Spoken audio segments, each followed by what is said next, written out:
Good. All right, we're gonna call the meeting to order. Just ask that you minimize conversations in the audience, please. Before we get started, we will hear the preamble and the meeting instructions. In compliance with notification requirements of Ohio's open meeting law and Section 101.021 of the Codified Ordinances of Cleveland, Ohio, 1976, notice of this meeting has been publicly posted. All boards and commissions under the purview of the City Planning Department conduct their meetings in a manner modeled after Robert's Rules of Order. Actions during the meeting will be taken by voice vote. Recusals from any vote due to a conflict of interest should be stated for the record prior to the taking of any vote.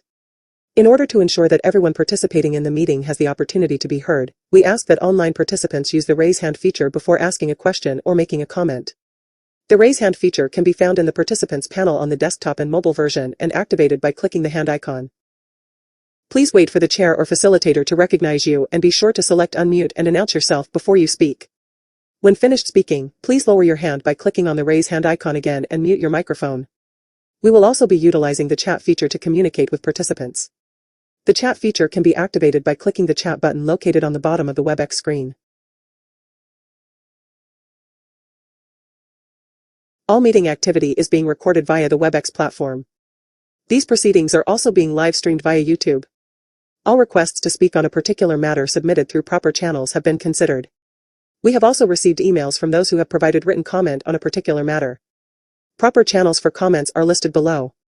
Communication with members of this body must follow proper channels for consideration. Any comments received by the Wednesday 12 p.m. deadline are collected by City Planning staff and disseminated to the Commission members prior to any scheduled meeting. Proper channels for public comment. Sending an email to the cityplanning@clevelandohio.gov address with a comment or a letter. Calling and/or leaving a message at 216-664-2210. Sending a letter or dropping off comments at City Hall, 601, Lakeside Avenue, Suite 501, Cleveland, Ohio, 44114.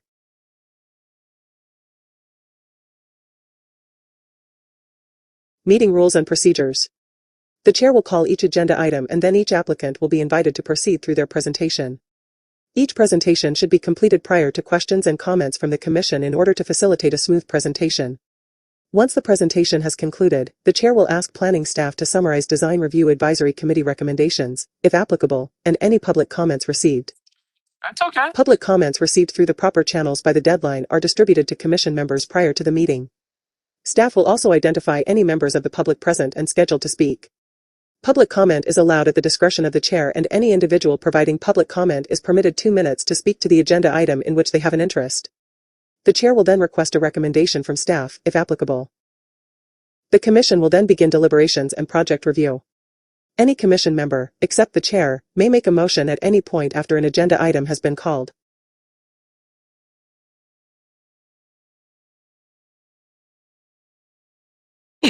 Jessica, can you please call the roll? Anthony? Present. Fluker? Present. McCray Scott? Present. Sargent? Present. Slife? Present. Whitfield? Present. We do have quorum. Thank you. And just so folks know, Jessica from Landmarks will be supporting us today while Evelyn is out of town. The first order of business will be to approve the minutes from the February 6th meeting. We've had the minutes in advance to review. I would ask for a motion. Madam Chair, I'd like to make a motion to approve the minutes. You have a motion? Second. We have a motion and a second. Roll call, please. Anthony? Yes. Fluker? Yes. McCray Scott? Yes. Sargent? Yes. Slife? Yes. Whitfield? Yes. Motion passed. Carries. Thank you again. Good morning, everyone again. Welcome to the February 20th Planning Commission meeting. The first item on our agenda is a form-based code review. This particular project is located at 8400 Lake Avenue. Because this is form-based code, it does fall under the zoning cases. So I'm just going to read a little bit of information before we get started. This portion of the meeting is a public hearing open to public comment and testimony. First, staff will present the proposed rezoning and we'll hear sponsored testimonies from those involved. We will then open the floor for public comment. We'll hear from, like I said, the staff first, and then we'll hear from those that either are in support or oppose this particular project. I will first swear in our non-City of Cleveland staff. Your name, please.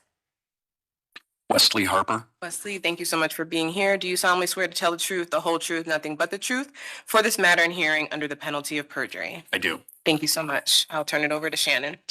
Good morning, Madam Chair. Shannon Leonard, Chief Zoning Administrator and Manager of Zoning and Technology for the City of Cleveland Planning Commission. I'm going to hand you 3 of the form-based code reviews of the final version for you all to share. I didn't print out enough for everybody. I apologize. I'm trying to save some paper on this kind of here, but I'm going to walk through some of it here and then turn it over to the applicant. So good morning. Next slide, please. Okay, so just to kind of refresh you all, this is a new agenda item for you all, and the fact that this is the first form-based code project over 20,000 square feet that requires your review that went through the full base code process. Some of the other projects that have come before you, that was multifamily or the Building Beautiful Center, those came in during a mix of the process, right? So when they submitted their application, they came in halfway through before form-based code was adopted, so they went through the traditional design review process. As you may recall, also the form-based code part of the code was to take all of the design review guidelines in Chapter 341 that's been adopted by this commission and codify for them in the form-based code. And so this project did not go to local. It went through the form-based code process, which I'll walk through here in a moment. And then they're here today before you for the final approval because it is over the 20,000.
Okay, I'm sorry, can you hear me? Hopefully, okay. Thank you. Next slide, please. So just to give you some context, this is north of Lake in the Detroit Shore Lake Cabell area of the form-based code pilot program. It is zoned urban flex. Previously, it was zoned industrial. The intent of the Urban Flex 3 District 3 recognizes 3 stories max, is moderate intensity mixed use, office and residential buildings intended to accommodate a variety of residential, retail, service, and commercial uses in a vibrant pedestrian-friendly environment. Next slide, please. So this is just giving you some current conditions of the site. The site has been vacant for many, many years. Next slide.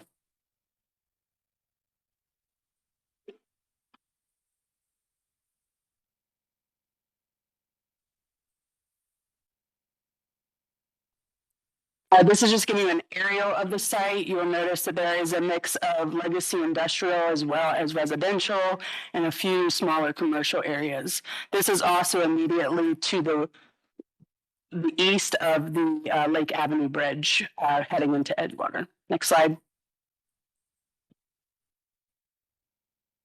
This is just kind of giving you some context photos for what the street looks like currently. Next slide, please. Again, just another look from the corner of Lake and West 85th. Next slide, please. So I will walk through the plan evolution because with the various subsequent meetings through PETBOT Technical Review Committee, there was some changes to the plan. So this was the original plan. It was fully compliant with the form-based code standards. And I will allow the applicant to go through his proposal after I go through these. Next slide, please. This is the one that came back after the original PETBOT Technical Review Committee, specifically as it relates to fire review. And this was very non-conforming to the form-based code. And so that's when we engaged the fire consultant and an engineer, as well as the various people within the city of Cleveland and their various respective departments, utilities, and worked with the applicant to go to the final evolution, which is on the next slide. Pardon me, Shannon. Yeah. Sorry to interrupt. Who engaged the fire engineer expert? So the City of Cleveland City Planning Commission has a contract with a fire consultant as a result of the reviews working with building and housing. I will defer to the director for their questions or Yeah, just to add a little bit more detail to that, you may be familiar with the on-call planning contract that we have. It's currently held by Stantec, so they have quite a large international reach of experts. So when we were running up into design issues related to fire code, we tapped them and they were able to connect us with a fire protection engineer to help us work through some of those design constraints. Next slide, please. And then finally, this is the final proposed plan. And Mr. Harper can walk through it. But this one is conforming outside of asking for two relief options. Next slide, please.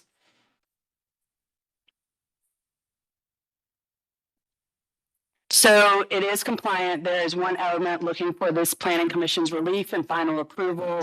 The first item is the pedestrian zone minimum width.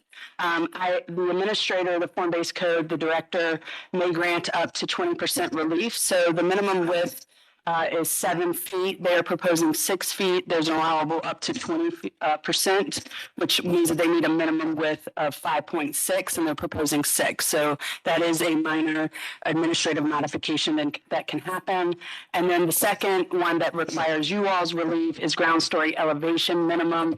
The minimum ground floor elevation is 2 feet, and they are proposing 7 inches. So next slide, please.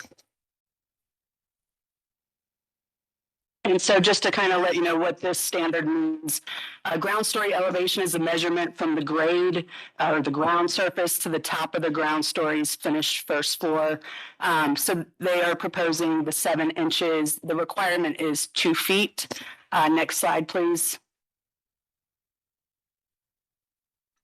And the approval criteria when you are reviewing this for relief, but as well as the final approval here, is that it meets all Cleveland code requirements, including the design review guidelines of 341. It will not adversely affect the context of the neighborhood as it pertains to traffic, parking, public health, safety, and welfare, and that it will not result in the destruction and damage of any natural historic sites or features. Next slide, please. And so this is the final proposed plan. I will turn it over to the applicant, but I do want to make one thing very clear. Well, two things, actually. The applicant is subject to a tree preservation plan number 341 because that's part of your approval guidelines.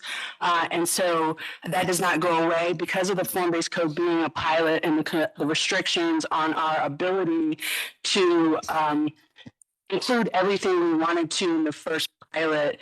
Anywhere that the code is silent in the form-based code, we would divert back to the legacy Euclidean code. And that's on specific uses, things like the tree preservation plan, those items. And secondly, this is not their final review. This is just the planning and zoning version of the review. Before that a building permit application is given, they will have to have that approved tree preservation plan. They will see PETBOT and all of the utilities in the next phase when they submit their construction drawings, and they will have a full building code review. And just a quick maybe recommendation for the director and yourself as we begin to get the form-based code reviews, I know it'd be helpful for me to have clarity on what are those items in chapter 341 that still pertain or that we still have purview over, just so we have it as a reference. Yeah, so for a general statement, anything that's new construction or over an acre in size requires the applicant to have a tree preservation plan that's approved by the City of Cleveland's arborist. And that will come before a building permit is issued. All right, I'll turn it over to you. Thank you.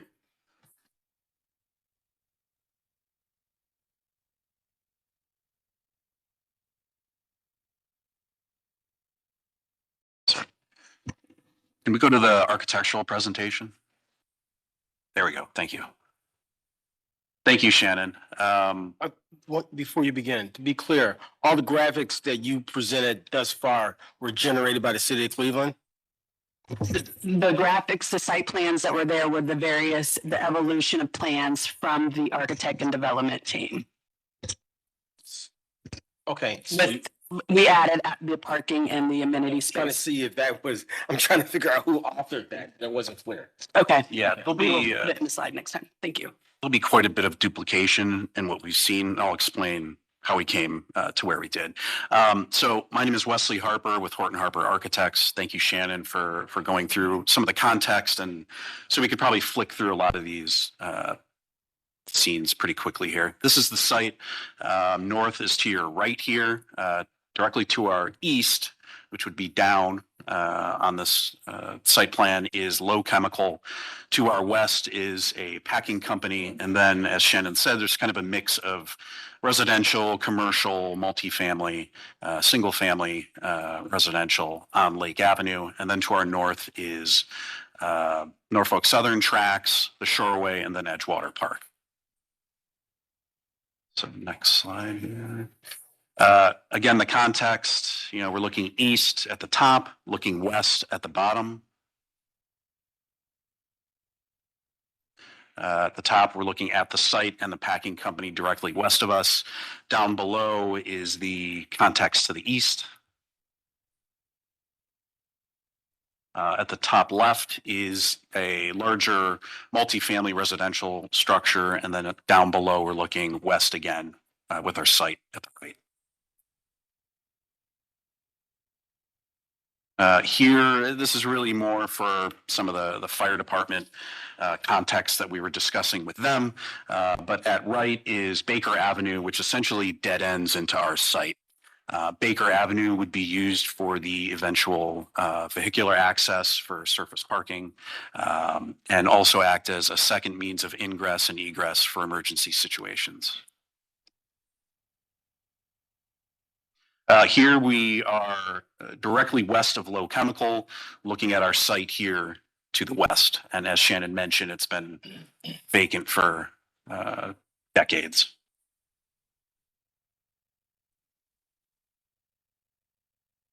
So our plan shown here in the same orientation as the previous overhead view.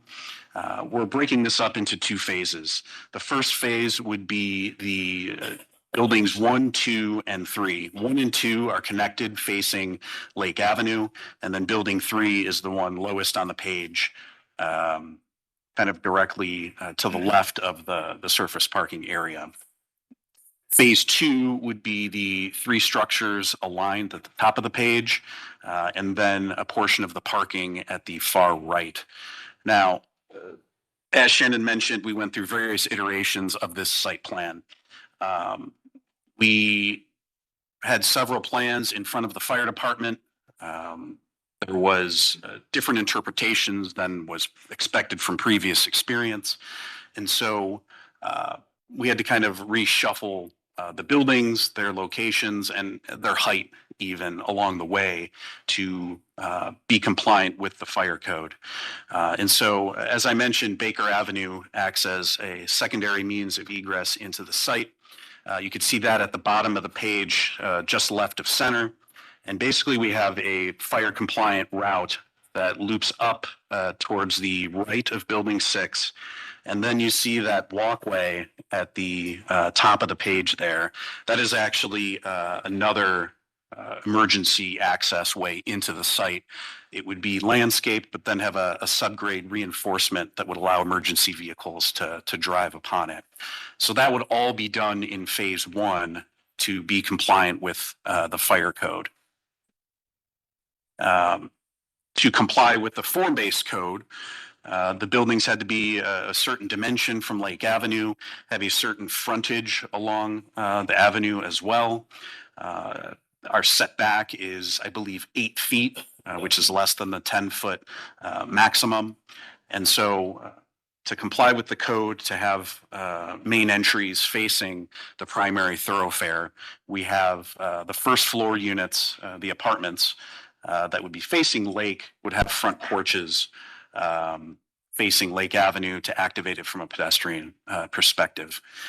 Each structure is independent from a building code perspective, and each has 4 units per floor for 3 floors. And within that structure, there is a single exit stairway that's compliant with the OBC. To further comply with the zoning code, we have a fair amount of green space, what is also considered amenity space in certain respects to meet that form-based code. You can see at the bottom of building 1, we have something called bike, and then at the bottom of that, phase 1. For each unit that we have here, we're required to have 1 secured bike parking space, essentially. And so what we've come up with are these kind of bite-sized little bike parking boxes, I guess you could say, which we'll see as we get into the renderings. And so to comply with part of the frontage on Lake Avenue, we've placed that one directly adjacent to building 1, and then clustered the rest in the kind of central green space that you see between phases 1 and 2. We can refer back to the site plan as needed. I know it's a lot to digest. Overall, in the 2 phases, there would be 72 total apartments. We have shown in the overall build out 63 parking spaces. We're required to have 0, but with the relative lack of on-street parking, to help with marketing and leasing, we've dedicated that northern portion of the property to surface parking. Obviously, it being closest to the railroad tracks, it's somewhat ideal for that use. So here we have an aerial looking towards the northwest. The railroad tracks are at the top of the page, Lake Avenue running east-west at the bottom left. So this is giving you kind of the scale of the overall project. You can see that central green space with a fair amount of landscaping. We kind of think of that as the central green to the overall build out, which we think will be a nice amenity for residents.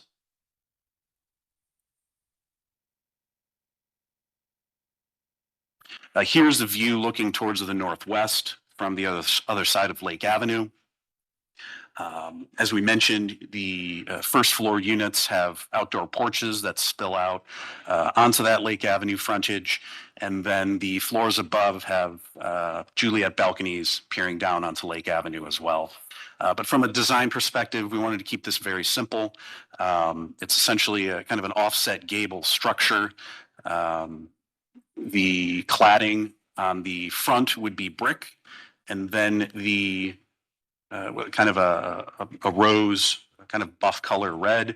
And then I don't know if you can really tell in this image, but to the left of each window, we have a band of black brick, which protrudes a bit from the facade to animate the facade 3-dimensionally. The street trees are also an addition through the development. There's no street trees right now. We do have overhead lines, so we're going to be very selective in the trees that we select based on their height at full growth. But this is just kind of a zoomed in view of that Lake Avenue facade. There are canopies above each porch to offer a little bit of weather coverage and shading to this south-facing facade.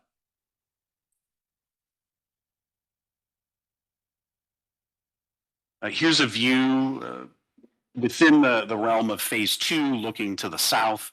So this is basically looking towards that central green space. Buildings 1 and 2 are at the, or in the background there. But you can see we're looking to add in a fair amount of landscaping to make this an enjoyable space. The cladding for all of the other facades in phase 2 and the rear of phase 1 would be a cement board. Here you have a bit of a view to the secure bike parking that we're going to be having in that central green space. So we think this will kind of add another point of activity to this central green space, giving it a multifunction character. And here's another view looking towards the west. This is buildings 1 and 2 to your left. Here's the rear of buildings 1 and 2 in the evening. The first floor units off of the rear would also have porches, but not walkways off of it. Here is the west side of the phase 2 structures. And so you're basically standing on that western property line with the packing company looking towards our project. And then here's just a kind of zoomed in view so you can see some additional detail. As I mentioned, our material palette is a kind of rose colored brick on the front of Lake Avenue with details of the black brick. We'd have black windows and then a mix of that rose colored lap cement board and cement board panel. The guardrails for the Juliets would be, we're thinking maybe an aqua color at this point, and that might even change on a per building basis in phase 2. Here are our landscape selections. At the top are the kind of larger growth trees. Down below that are the plantings that we would have within the planting beds that would surround the buildings. Landscape lighting, pedestrian lighting, and then landscaping benches and potentially bike racks in those secure storage structures. We don't have to go through these floor plans, but they are here if we'd like to reference them. The Lake Avenue facing spaces would all be bedrooms and living spaces. So for consideration of safety and eyes on the street, there would be a fair amount of overlap there. This is the typical singular structure. Just for reference, skip right through this. And then I have the zoning submission here if we want to reference that in any way. The height of the structure is very specific, which is why we're asking for the relief on the 2-foot height of the first floor. In order to drop down into a lower requirement from the fire department, we have to have basically the gutter line or eave of the building to be at or below 30 feet. So to do that, we needed to lower the structure essentially from the 2 feet all the way down to the 7-inch dimension. And I think there is even relief for the lobby to be at grade, but not the apartments themselves, it sounds like. So with that, I'll turn it over for any questions or comments. Thank you. Thank you, Mr. Harper. We're gonna do our public comments first, and then we'll open up to commissioners to ask questions. So we will take public testimony now. First, we'll hear from proponents, those in the audience or online who are in favor of the zoning change. Then we'll take testimony from opponents, those that oppose the zoning changes. Before you give your view on the proposal, please state your full name clearly, organization if applicable, and address, so we have that for the record. We do ask that you keep your comments to 2 minutes or less so that we can hear from everyone. And just a reminder to please address the chair in making comments and limit to the specific proposal that we're hearing today from Mr. Harper and the team. All right, we will now start by taking testimony from opponents, those that oppose the zoning change. Thank you, Madam Chair. I'll just clarify, this is not a zoning change, it's for the project approval under form-based code. And I also wanted to recognize we have a representative from the councilwoman's office here, just so you're aware. I don't know if you wanted to speak or not. Yes, please come up. Dan, can you just share the mic? Thank you.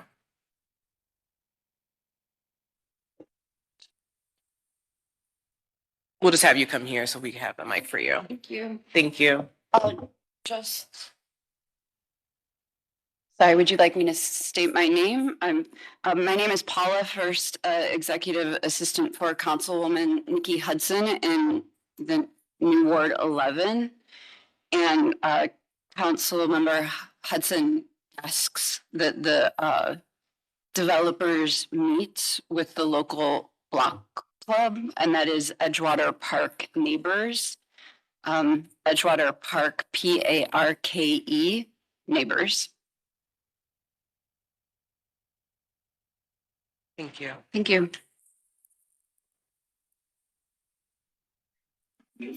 That's me.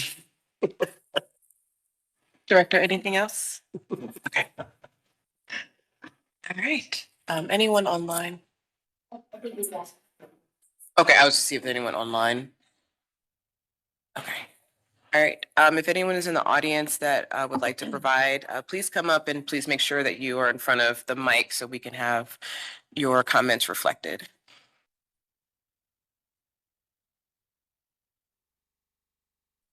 Good morning. Good morning. Your name and address for the record, please. My name is Morgan Taggart, and I live on West 89th Street in the new form-based code pilot neighborhood.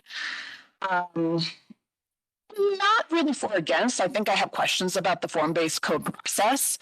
I recognize the need for more and new housing in the city of Cleveland.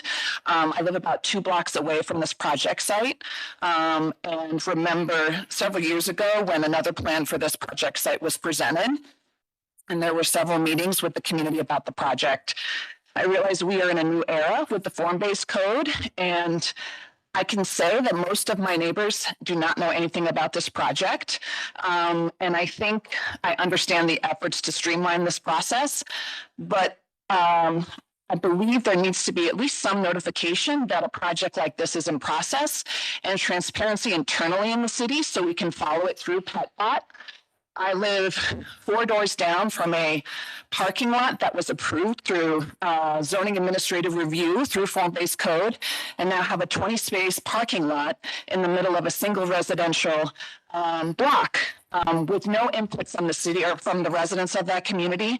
I just woke up to construction next to me. So I guess I have concerns about the internal review process where there's no public notification, no opportunities for comment, and very little understanding of what the context is. With the case of the parking lot, it seems that would not be within form-based code. My understanding of form-based code is it's supposed to fit in with the form of the community of the neighborhood, and that definitely does not. So I guess my questions more are around process as we moved through this pilot program, and where is community voice in that process, and where's the transparency so we can see these projects move through that will definitely impact our neighborhood.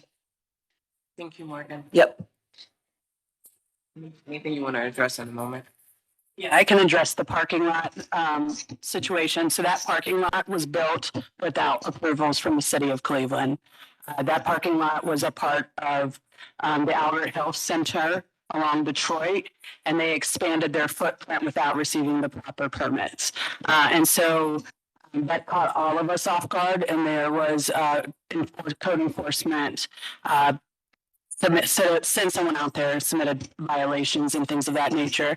As it relates to development projects generally, the process has, always included submitting your permit application. We do not have a public notification system for every permit project, a new construction that comes into the city of Cleveland, but they do have the ability to come for a public hearing such as this.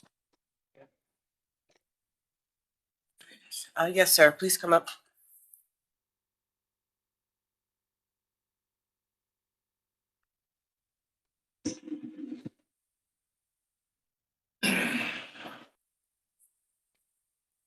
Good morning, everyone. My name is Michael Armstrong. I live about a block away from this project on West 89th Street. I also too recognize the need for additional housing and density in the community, so I'm not here for or against necessarily. But I think there's some big questions on process. Just before I jump into that, two things I just want you to know.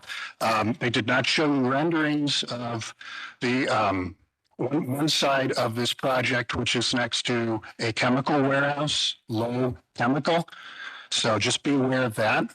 And then also, this site is also, you've only been shown that it's zoned UX3. It's also zoned IX7. So please take a look at that. Nobody has brought that up. Also, I just want to talk about one thing regarding the parking lot that was mentioned on West 89th Street for form-based code, that the city did approve a 10-space parking lot in July of last year, and it did not go through any type of variance process or anything. So just, that's a clarification there. If I can just interrupt for a second. Yes. I did allow Morgan to make a comment. We want to keep comments limited to this particular project. I will return to this project. And Shannon to address other concerns, but we do have limited time. Okay, so I just want to note that in terms on the process end, that there's been no neighborhood conversation. No one in the neighborhood knows about this. I spoke with someone that lives across the street from this project the other day. They didn't know. You say on the website, if you want to put in comment, it must be done 48 hours in advance. Note that this was not posted until maybe 40 hours in advance of this meeting, and the actual presentation for this project was not put up until yesterday. So there's no way members of the community can be involved in that. So I think that's kind of my main point there. We need to take a look at that. So please take that into consideration. Thank you. Thank you so much, sir. Anyone else present here in the room? Jessica, anyone online? Okay. All right. So we will now close the public portion. I will open the floor to commission members for comments and questions. Madam Chair, I'm struggling with the site plan for a number of reasons. We see that there's a phase 2. There's no kind of timeline when that's going to come on. So I'd love to see a site plan that shows the condition where it's just phase 1. I'm assuming that what's in the red lines is going to be seed and straw, or I don't know what that condition is going to be. I mean, until that happens. I'm also struggling with the layout of the parking lot. I feel like there's some dead ends, and I'm not sure how people kind of turn. I know that you mentioned there is this reinforced kind of turf on the planned north side to kind of get access in. It still seems a bit, I don't know, kind of constrained in there if I'm going to park in. Again, it looks like some of those spaces are in phase 2, but I'm not really kind of understanding what the condition of that drive is going to be, or adjacent, you know, in the first phase of the project.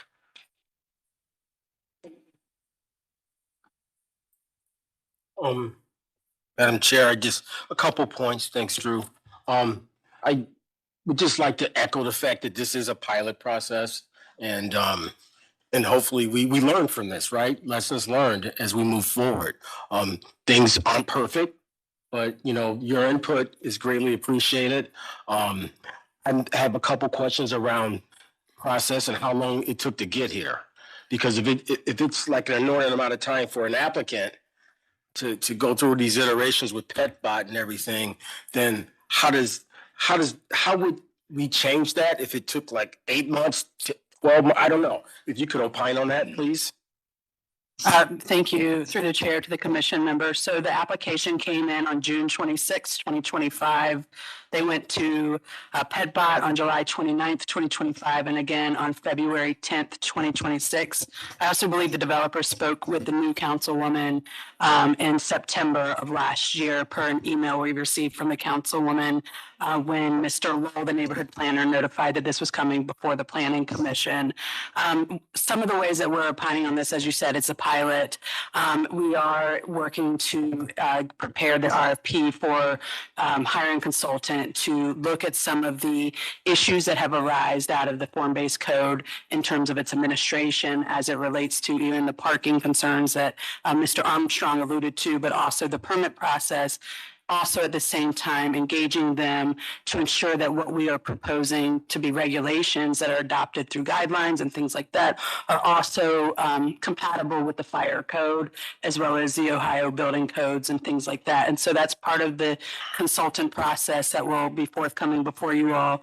But you're right, it's not perfect. Our current legacy Euclidean code is coming up on 100 years and we're still refining it. So that kind of gives you an idea. This has only been alive here now for a little bit over a year and a half, 2 years. The other thing that we're also working on is our GIS plan. One of the requirements of the regulations was every 6 months that we would present a report to you all, as I did earlier back in December. And then he's going to have a dashboard up on the internet so that the public can see the reviews, not only how many permits are being pulled, what types of permits, but also what is that timeline.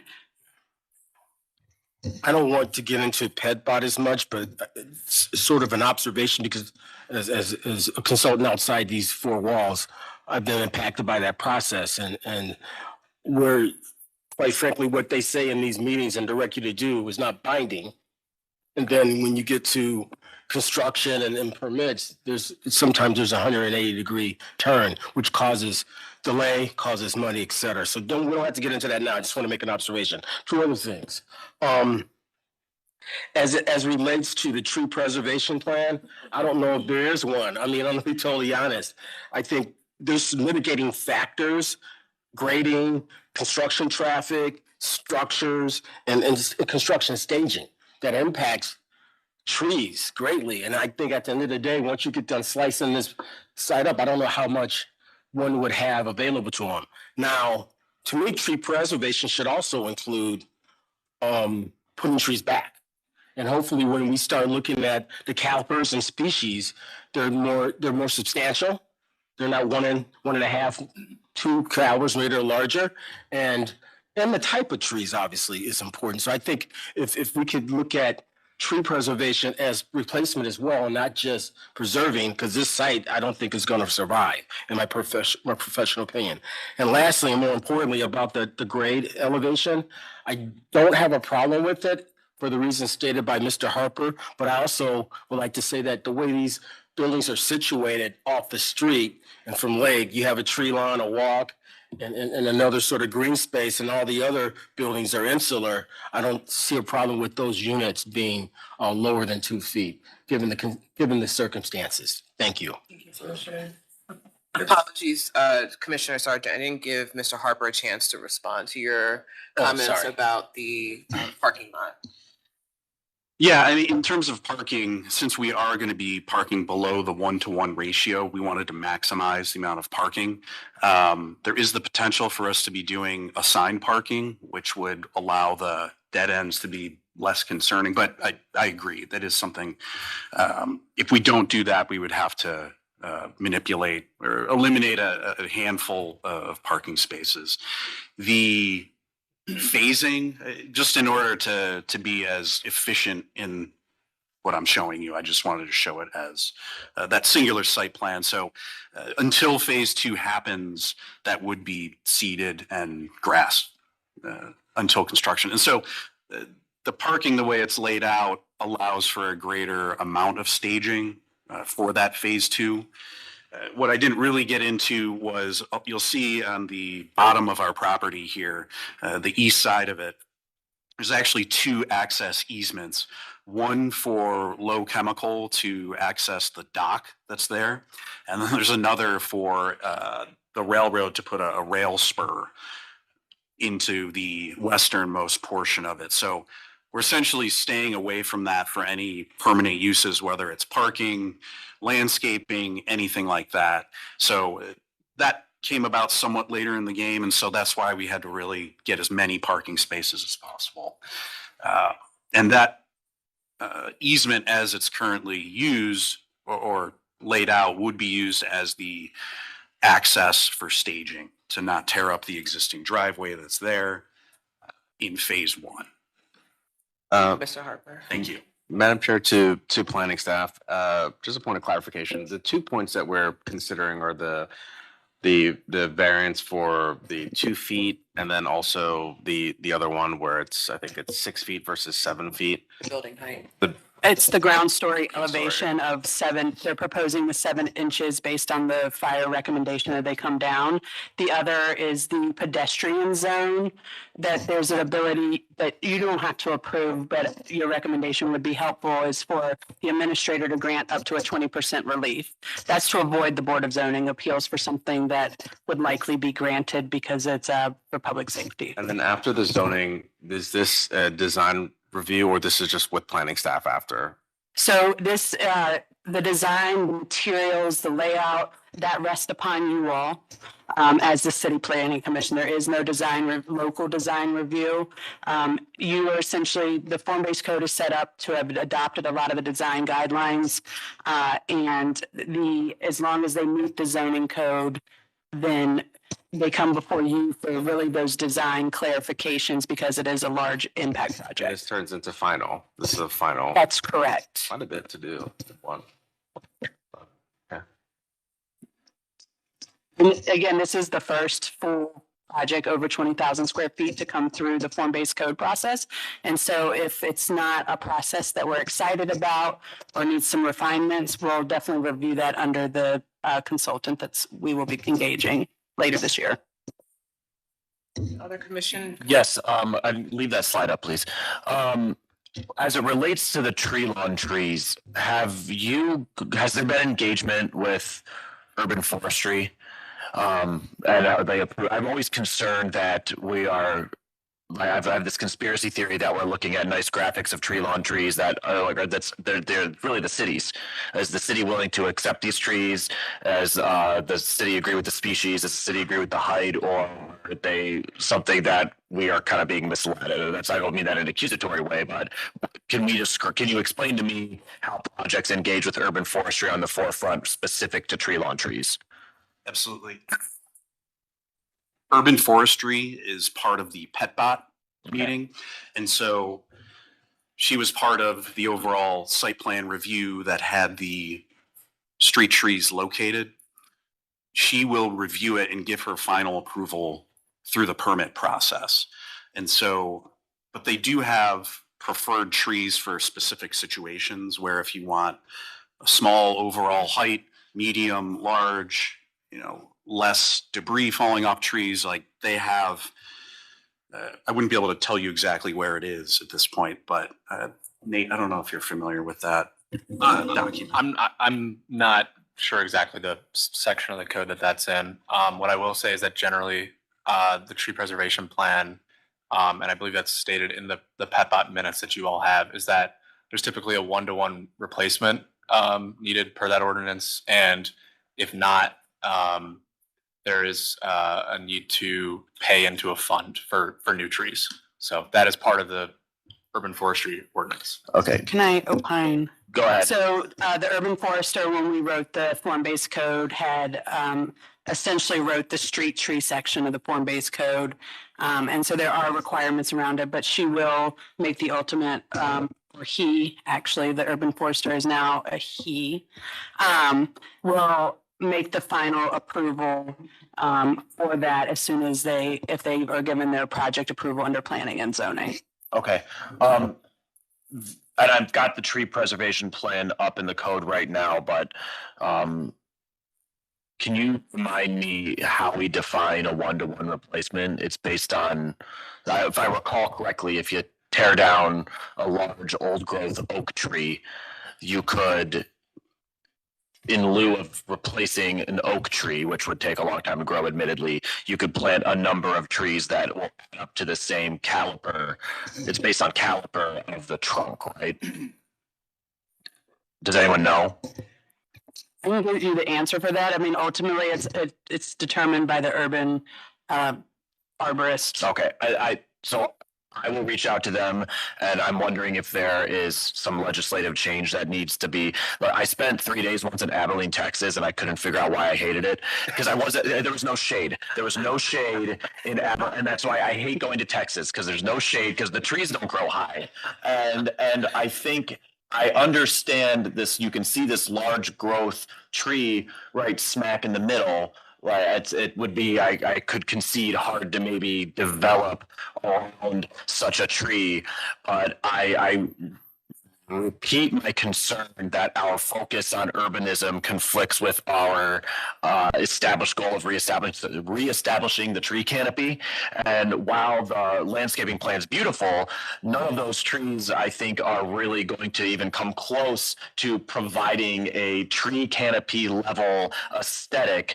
And I'm worried that we're taking parts of town and basically permanently subjecting them to having no tree canopy, and we're culpable in it. And while I would say to the applicant, it seems like there's real estate here to plant something that can grow over time to a substantial height and would actually make it a much more appealing development in the long term, especially as it ages. Now you're living in like a forested type situation. I feel like we're missing on this one. And in so many instances, that just comes down to there's not real estate for it. I guess on this one with this sort of garden style apartment complex, I'd push back and say that I think there could be. And so I would like to push back on the landscaping aspect of this and say, where can we plant things that are going to grow to a height that is comparable to what is being lost, not just replacing the caliper on a 1-to-1. Madam Chair, I'd like to add two things, and I know this is going on, but this is important. As a homeowner in Cleveland, built my house 26 years ago, and one thing I did, I took care of my trees. I have 7 trees in my yard, and I live in a townhouse. I'm living on a corner lot, and the one thing I did, I watered them. First year, I was out there. And then when Opportunity Corner was built, we lost our pin oak. After about 8 years, it had grown pretty well. Well, they replanted it, but what did I do? I watered it. Now my pin oak is larger than anyone else's pin oak in the neighborhood because I took care of it. So I guess when we start thinking about this to Charlie's point, we need to think about maintenance as well. And I know as a property owner, the onus is on the property owner, but a lot of times street trees get planted and everyone forgets about them, to be totally honest. And lastly, and more importantly, this is commentary. Again, I can't speak to what happened with the city, the engagement process or not, but I think any client that comes to me as an architect, when they want to go and build in a neighborhood, I convince my client, because it is the client who sort of initiates all this. It's not an indictment on you, Wesley. I say, hey, have you reached out to the council person? Have you talked to the block clubs? Have you talked to CDC? I said, I am not going to be in business with you unless you check a box for me. And that's my moral and my civic responsibility to let you know that. And I think that's more that has to happen.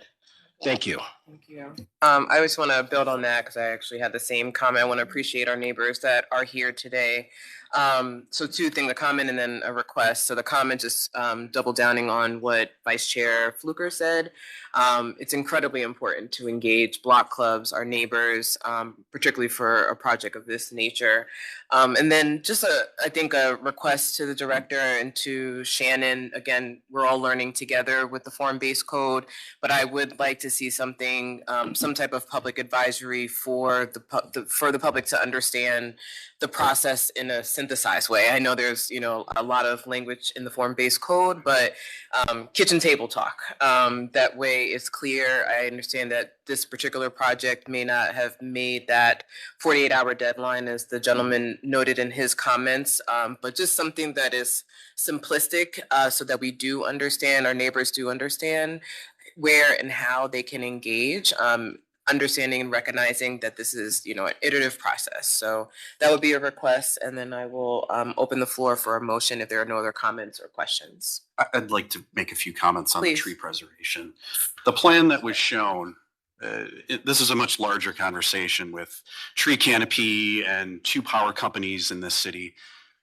This particular site has CPP and First Energy running down Lake Avenue, which is why you don't see street trees, which is why the tree canopy can't grow.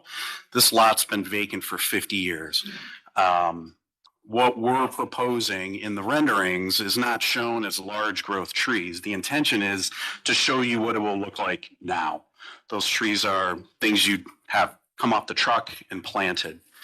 The idea is for this to be a garden kind of site with larger trees as time goes by. So that is the intent.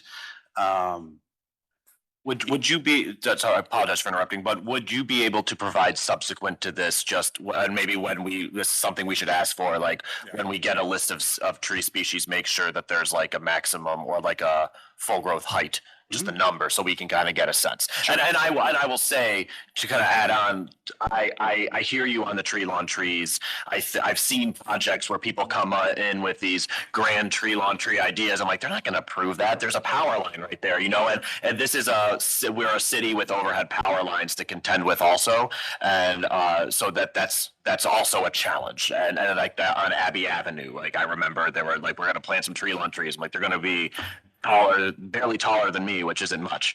So, but I hear you on the challenge of the power lines. Yeah, and the power lines also complicate fire protection, where anything over 30 feet, you have to have an aerial apparatus where they're up on the ladder that's connected to the truck to access it. If there's power lines, you can't build over 30 feet. That has been negotiated in the past to make projects work within that context, but that doesn't seem to be the case anymore, which is per the code. So the power lines are an incredible problem to building anything of greater density.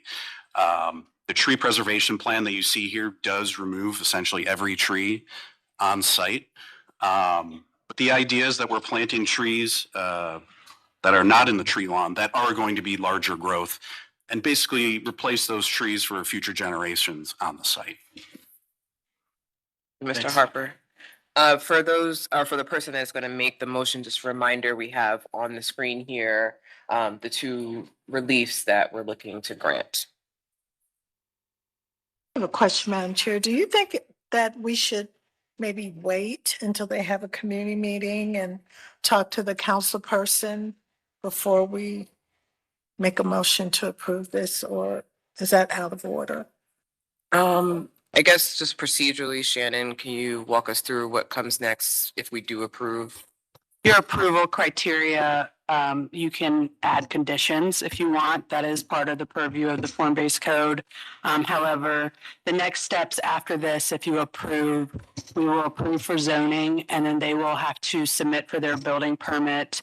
They will go back through all of the PetBot entities, and they will also go through the building code review process. You could, it's up to you if you do want to condition it, or if you want to approve with conditions, and I would add that condition into my approval in the new building permit system. This is not answering your question. This is sort of complicating your question, I guess. But I apologize. But however, here we go. And I will admit, and this is the part where people I have to be careful when I'm on the near west side. But I worry sometimes that, particularly, and I'm not saying this is what you're doing, but there's been a pattern and practice of block clubs on the near west side, I think, using community, misinterpreting what a community meeting is and trying to use city processes to promote projects and sort of deny property rights. So I'm trying to find what is the balance between someone's property rights per the law and what is the correct thing to do, which is to engage with neighbors and inform and communicate. Could we prepare some sort of document that kind of outlines a development process? We're kind of building up this idea of what form-based code is, but also being explicit on where there is opportunities to comment in a public format, like against like a zoning variance or something, because like design review is not a zoning variance. Like I think sometimes design review gets conflated to be a zoning variance where residents can come in and through like a legal process say, we do not want to grant relief and versus people coming in and saying, we don't like the color of the garage that they picked and people are trying to use us. I go back to years ago of people trying to block a McDonald's on Lorraine because it wasn't healthy when you can go down the street and get drunk and drink or eat a burger that just costs 5 times the amount. And like, really, they just didn't want a McDonald's, you know, and they weaponized this process to do that. So I'm wondering if we need to be more forthcoming with where there are formal processes and where there aren't. Thanks, Charlie. I'm going to try and make a motion here, if that's cool. But before I do that, I would like to say that, you know, the reason why developers should reach out to CDCs and the council people is a form of engagement. You know, we're at this point juncture in this project, quite frankly, where we're at the informed level of engagement, which is way over here, and we're not looking for anybody to kind of guide what this is. So again, it's engagement. So for that reason, I'm going to suggest something when I make this motion. So I'm going to make the motion to approve subject property 8400 Lake Avenue Apartments for a form-based code with the condition that we understand and acknowledge that the pedestrian zone minimum has not been met, and that would be administratively approved, and that we are acknowledging that there's going to be a variance required for the minimum ground floor elevation of 2 feet to 7 inches. I would also like. You are granting that relief. Yes, we're granting that relief. I'm sorry. All right, you guys should actually write that. But anyway, that's a whole nother conversation. You're asking us to synthesize a lot here. And I furthermore like to add that the applicant make an attempt to go back and inform the community of their intentions so that they're aware of what's going to transpire at this site. And lastly, and probably one of the more important points is that they come up with a meaningful landscape plan that addresses the discussions that we've had here. Thank you. I second. We have a motion and a second. Jessica, please call the roll. Anthony, Yes. Fluker, Yes. McCray Scott, Yes. Sergeant, Yes. Blythe, Yes. Whitfield. Yes. Motion passed. Thank you. I would like to say one thing though, because I think it's so easy for us to critique what's in front of us. I know you guys put a lot of work in. And so I don't want that to go unnoticed, because if you started in June and you're here now and you've gone through a lot and you still have more in front of you. Well, so we appreciate and that. let me add to that, because I do like the architecture. When this is done, Wes, it would be, I think, useful for you to explain to us how this process felt on your side compared to others, since you have done other development projects. And I think that'll be a useful input as we think through form-based code. So thanks for being our guinea pig. Yeah, I mean, we've had very close contact with Shannon throughout the process, and it's been very helpful. So I would say from the city side of things, it's been a great change, and the form-based code is useful, I would say. Thank you. Madam Chair, if Thanks. I may, before we move to the next agenda item, just want to explicitly acknowledge the comments about process and notice and engagement from the community members as well as the commission. We'll certainly document what we currently do and highlight those areas for public information and input, as well as look for opportunities to improve that. So thank you for highlighting some of the gaps and for coming in today. Awesome. Thank you all. I know we spent a very long time, but I think it was a necessary amount of time. And want to just again appreciate everyone's patience as we move through this new process.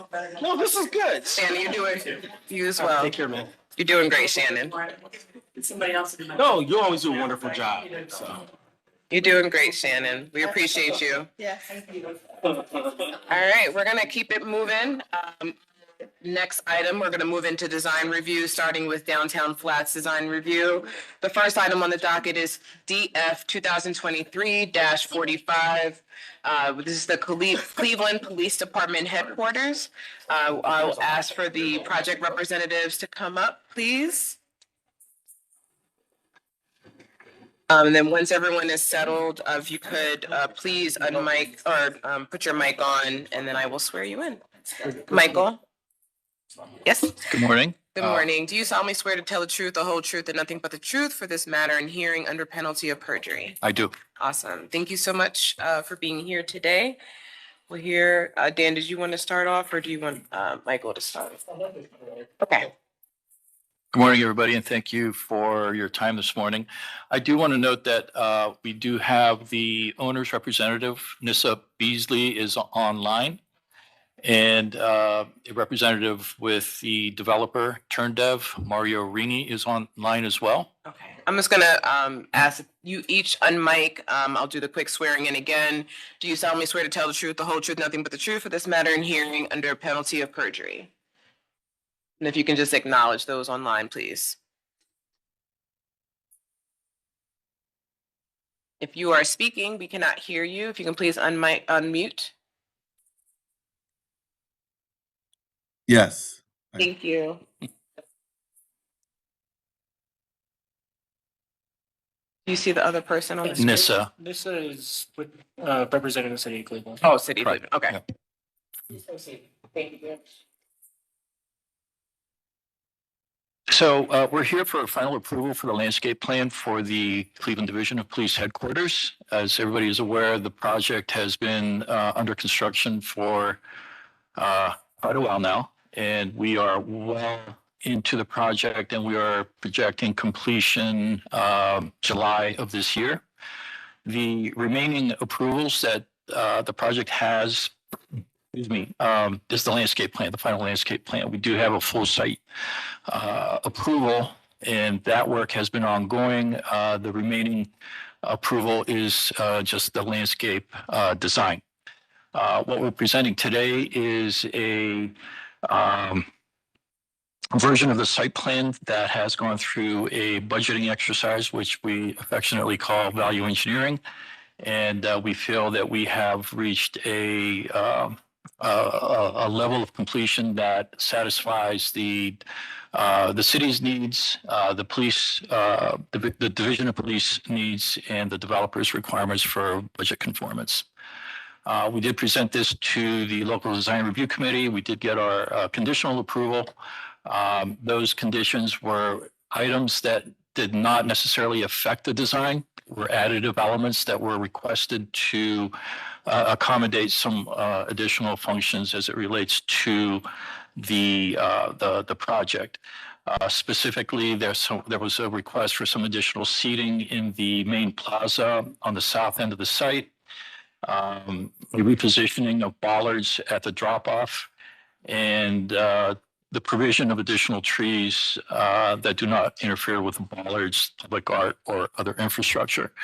I do want to provide a comment on the public art component. That is something that's ongoing and is being executed between the city, the city representatives, Nissa, and the Division of Public Art.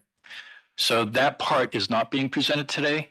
We do feel that that will come back to design review and to the planning commission when it's when the artists are identified and the proposed public art components are ready to be presented. So what we are looking at today really is sidewalk layout, bollards, lighting, trees, and decorative elements like that. Next slide, please. Oh, I can advance it. Okay. The right one. Thank you. There's a little delay. It's right. Oh, there we go.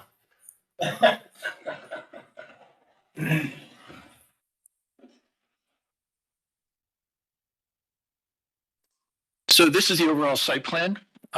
In red is the property line. To the right is the parking garage, which is at about 90% complete. On the left, the larger body is the existing art craft building that is being renovated into the administrative component of the project.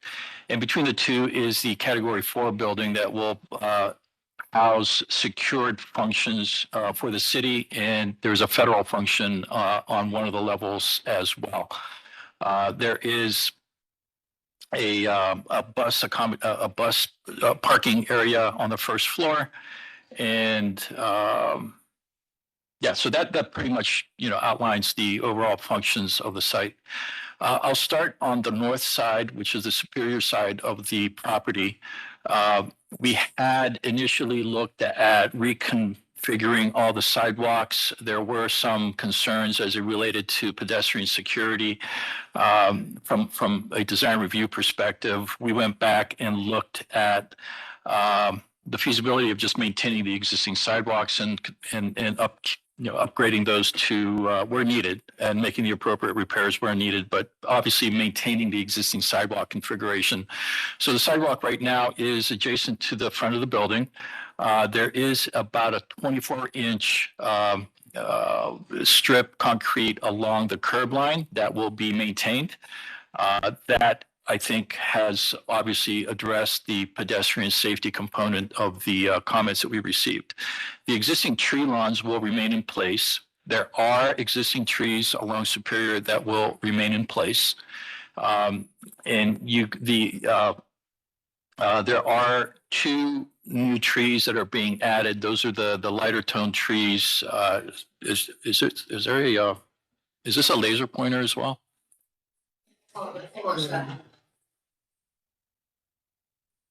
I don't think so. Anyway, well, that helps. That helps. So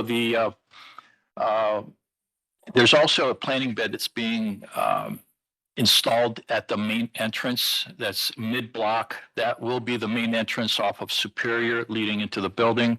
That will flank the main entrance with some low landscaping. There are also two light posts that you will see in the renderings as we move forward. There are crash-rated bollards that are being installed at the northeast and northwest corners. Those bollards are provided to protect the corners of the building. The bottom left corner, you'll see a large space in the plan that is a community room that's going to be available for community use. We felt that corner needed to have some level of protection. And the bollards at the northeast corner will protect a staff area for the public records function of the building. Just as a footnote, since we started construction, I believe there have been two events where cars have jumped the curb and slammed into the telephone pole that is at that corner. So it became pretty evident that that protection is going to be required at that corner. On the east side, where the ramp goes down to the inner belt, that is currently all concrete. Cleveland Public Power dug a trench along that side to reach the transformers on the south side of the building. Cleveland Public Power replaced that concrete with new flat work. We are providing two planters in that area, and those planters are repurposed.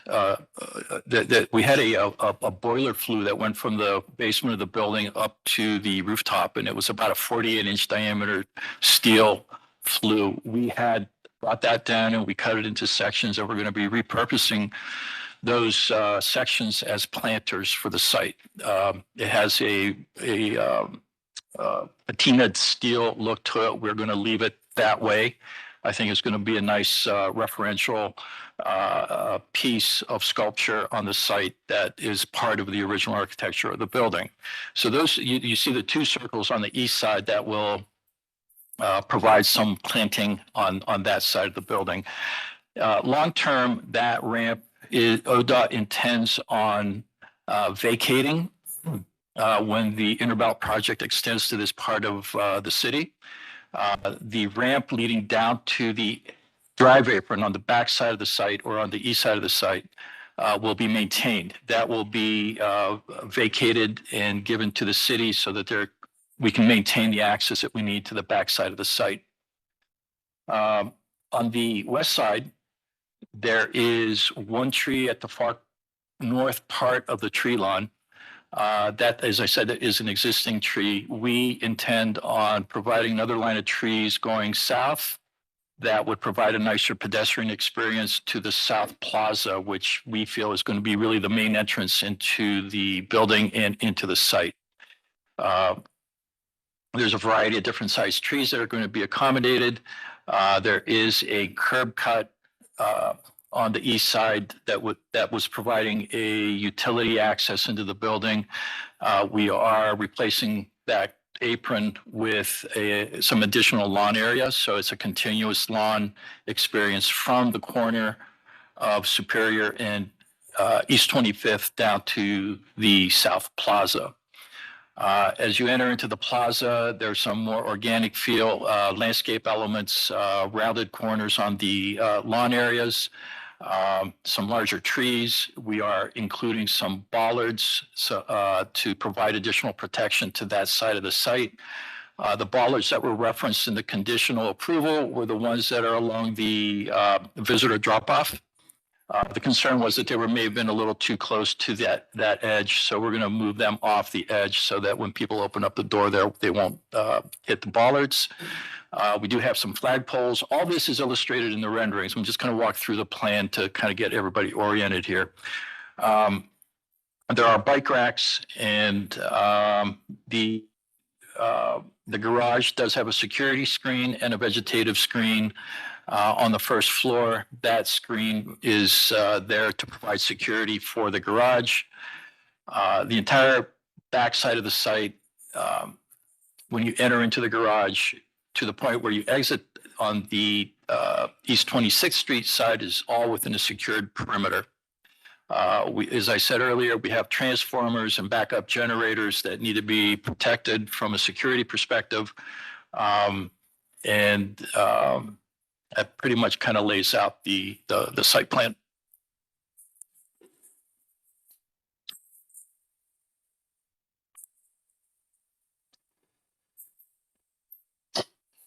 There we go.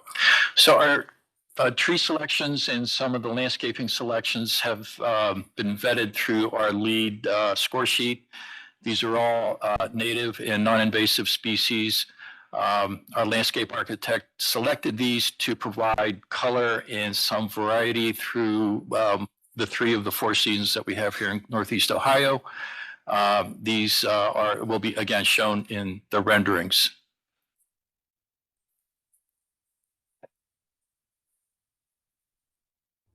Some additional images of, some additional images of the landscaping species. I don't know why that's doing that. Yeah.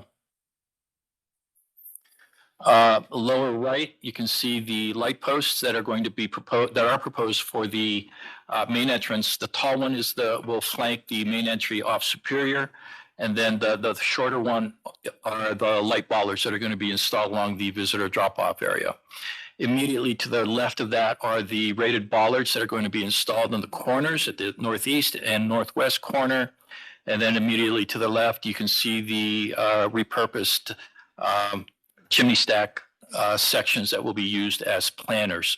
Those will be recessed about 12 inches into grade.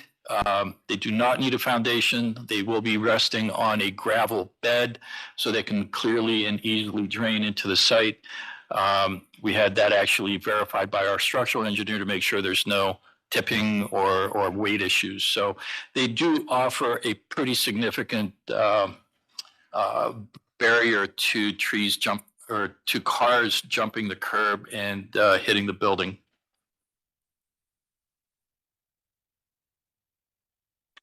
This is a rendering of the front of the building. As we mentioned earlier, the building signage has been approved. Apologize.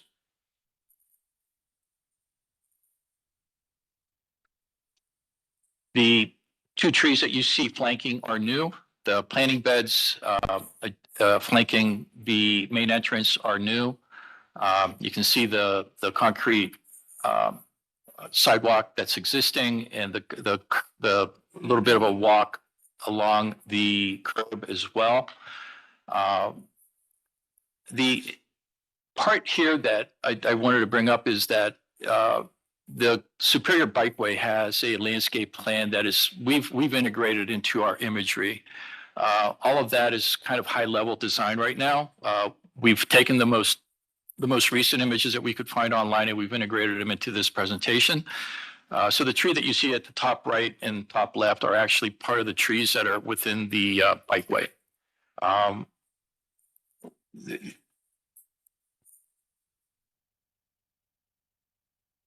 This is a view from the northwest corner looking east.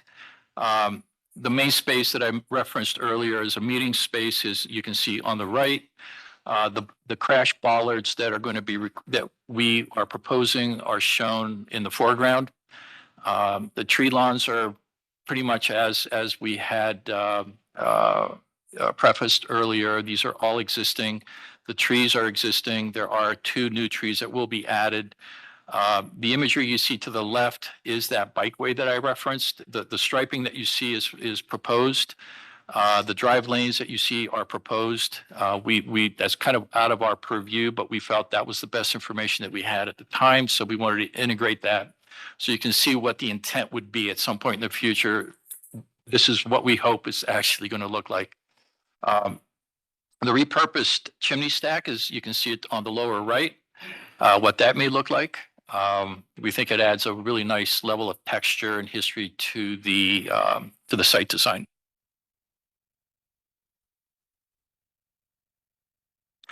This is an image of the South Plaza. There's a second image that shows it without the tree in the middle, so you can see what's happening behind the trees. This gives you an indication of the level of landscaping that's being proposed, the light posts and how they're going to be integrated into the landscape. Same thing with the repurposed planters that you can see. There's 5 of them that we're showing here that kind of create a little bit of a barrier and also provide a level of interest, I think, for the plaza solution. The bollards, the light bollards that are along the visitor drop-off, you can see will be set off a little bit further off the edge of the curb. And to the right, you can see the actually what is going to be the exit for visitor parking. You'll see an arrow that shows directional coming into this site. That is not correct. This would be exit only for visitors. The opening that you see in the garage is for police use only. So they will be able to access that space from 25th and from 26th.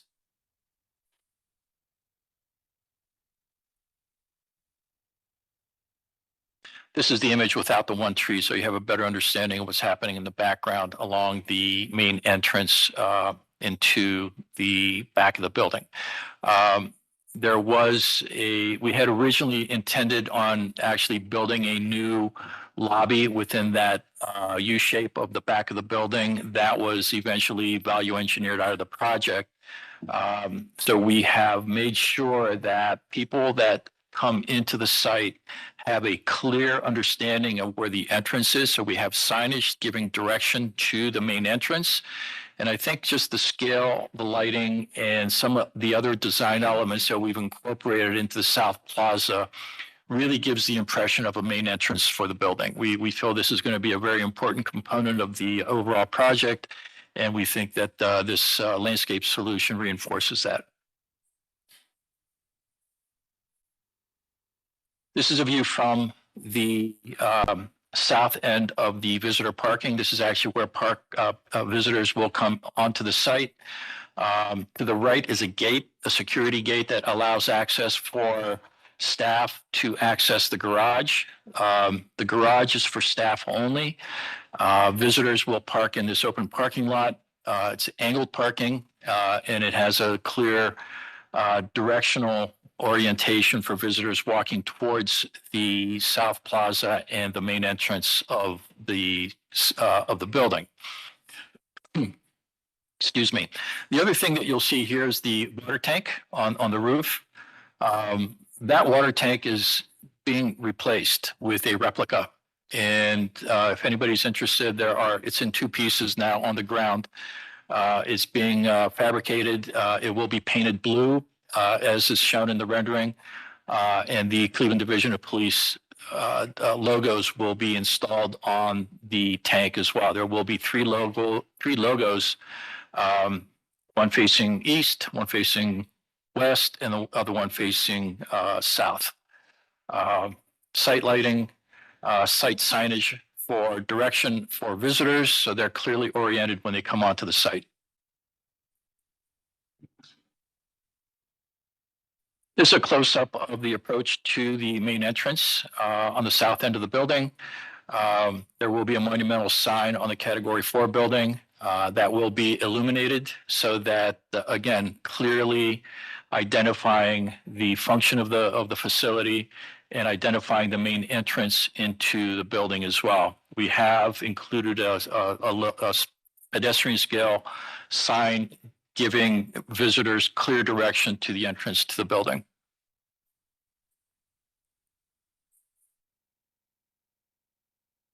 That's basically it. So happy to answer any questions and provide any additional information that you may need.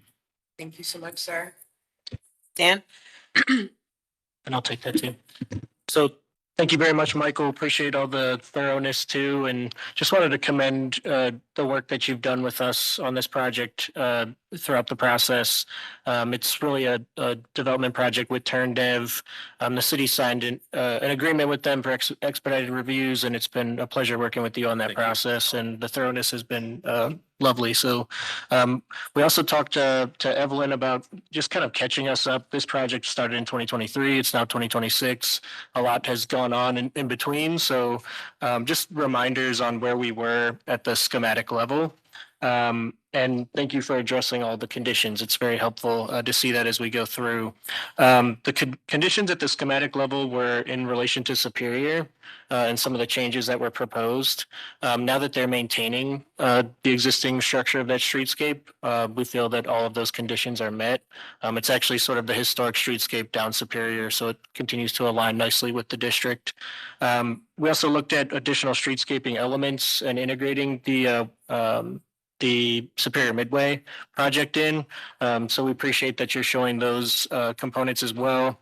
There's also an ODOT project, part of the East 26th ramp that is forthcoming that really limits some of our ability to change some curb line there, at least in the short term.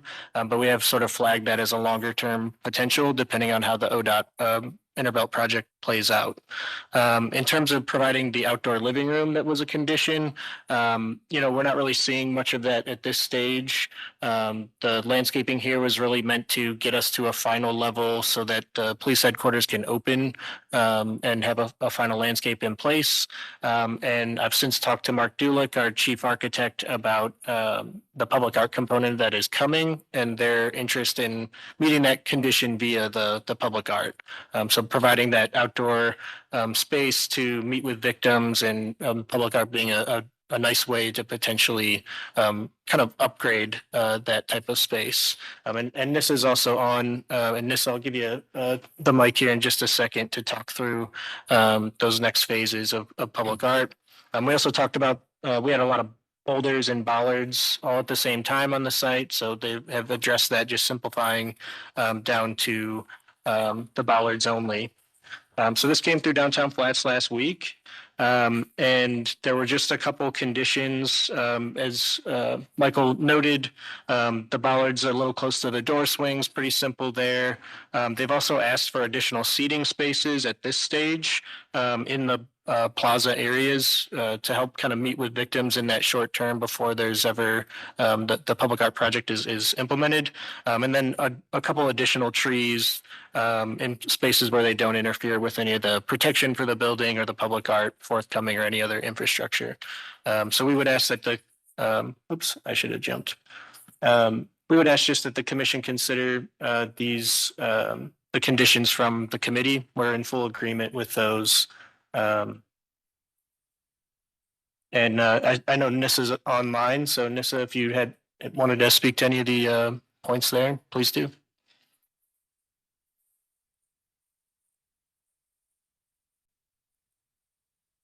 And Nissa, you're muted if you are speaking. All right. Not used to WebEx. I was trying to find the unmute button. Yeah, so we are working with the public art team on dressing the exterior of the building and doing some interior art as well. What we want to do is engage with a contractor to install some concrete plinths around the perimeter of the building, and the plinths will hold artwork as well.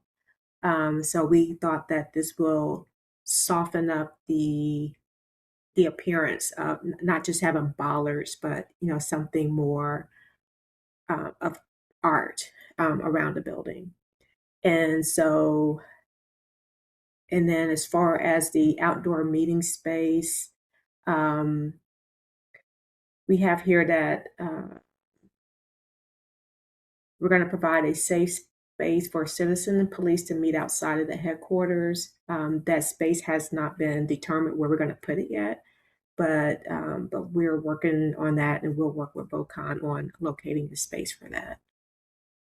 And then we're also talking about doing some public art around that south entry, like that little court back there. And so as soon as we have that information, we'll provide that. And just procedurally, the Mark Dulick, the chief architect, and Nissa are working on an RFQ for the public art component. So that'll come back through the commission for your review as usual with public art. And just to note, as the history of the Art Craft building and being a place that has long been in the arts community and most recently was Art Studios. They have started to engage with, or they have engaged with some of the artists that were relocated. And there has been indication to continue that with the outdoor component. So some of the indoor artwork, will be displaying some of those previous artists. And then, that will continue in terms of the outdoor component. Thank you, Dan. Thank you, Michael. Thank you, Nissa. We will open up for comments or questions from the commission. Madam Chair, how is Nessa Beasley connected? Who are you? Hi, my name is Nessa, and I work for CC&E, which is a consulting and estimating firm, and I am the owner's rep for the city on the Cleveland Police Headquarters project. So I work closely with Mark Dulick and managing the project for him. I'm sorry, I just had no idea how you're connected. Okay. No worries. I do have a question. I was curious. I know this is outside our purview. What is that water tower? Is it made of fiberglass? What is it made of? It's light gauge. Oh, sorry. Light gauge aluminum, I believe. It's a lightweight material.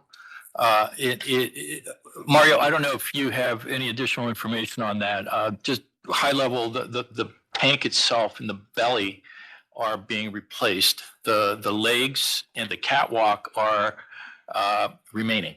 There's some. That's what I was considering. Yeah, some repairs that are needed. That is being executed. And hopefully within the next 30 days or so, you're going to see a new tank up on the roof. Yeah. Madam Chair, I'd like to entertain a motion. Please. I motion for approval of DF 2023-045. It seems like the applicant is already working on some of the conditions proposed by design review with regards to additional seating, the drop-off area with bollards and such. So I motion for final approval. Second. A motion and a second. Roll call, please. Anthony, Yes. Fluker, Yes. McCray Scott, Yes. Sergeant, Yes. Slife, Yes. Whitfield. Yes. Motion passed. Awesome. Thank you. Thank you very much. Appreciate your time today. Thank you. Remaining in Downtown Flats Design Review District, our next item is DF 2025-21 Union at Cleveland Harbor. I would ask the project representatives to come up. And then we have someone else online. Dan. So for both, Calvin? Yes. Okay, Calvin and Meg online, I'll do, just quick swearing in. Do you solemnly swear to tell the truth, the whole truth, nothing but the truth for this matter under penalty of perjury? I do. And Meg is not online, but we do have some members from the Annex Group and Pod Design. I'm not sure if they need to swear in or not. Okay, for the project representatives online, if you can just, state your name and unmute just so we know who's present, please. Alex Campanese is here with Pod Design. Thank you. Todd Foley with Pod Design. Thank you. And Carl Fry with the Annex Group. Awesome. Thank you all so much. Oh, one more. Adi, go ahead and introduce yourself. Adi, if you're speaking, we can't hear you.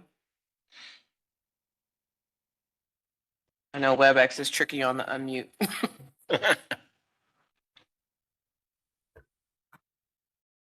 Okay. Okay, we'll proceed. If you are able to unmute yourself, just feel free to come offline just so we know that we can hear you. All right, Calvin, we'll turn it over to you. Okay. Yes.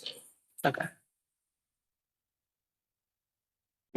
And if we'd like to just cover some of where we were with Union Harbor prior, I could just catch us up. In terms of the schematic approval that was received back in October, a couple items that we discussed that were picked up as conditions. We're limiting the driveways to 20 feet, which they have worked with fire. There's some turn radii coming off of North Marginal. You'll see that's pretty tight. So they got it down to 24. We find that fully acceptable. We also asked that they prioritize trail users with the materiality of the sewer access easement, which is also their fire access onto the site. So you'll see a little bit there. And then we really pushed for additional amenities on the site. It is a 200 unit count, almost 210, 370 bedrooms, probably around 100 or more than 100 kids. So you'll see some of the kids amenities. They've certainly upgraded their amenity spaces. We'll get into that a little bit more going forward. We'll cover they came through Downtown Flats last week, but we'll cover the conditions that came out at the end. All right, thank you. Good morning. I'm Calvin Tustin with RDL Architects. Excited to be able to present to you guys again today. So our presentation will jump past kind of the location and context and existing conditions since we covered that last time we presented. None of these slides have changed. This is all kind of the same conditions. And this is the site, East 55th in North Marginal. Yeah,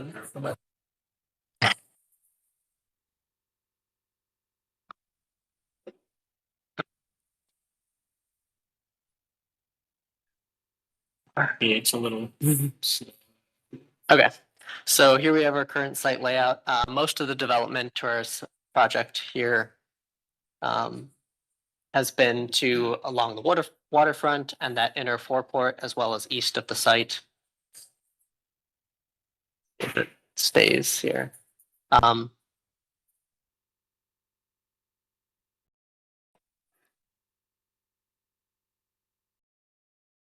Sorry, I gotta wait for it to catch up.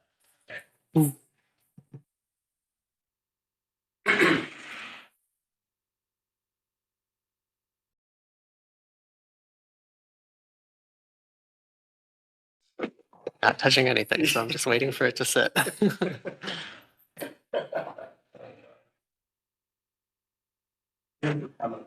Exactly.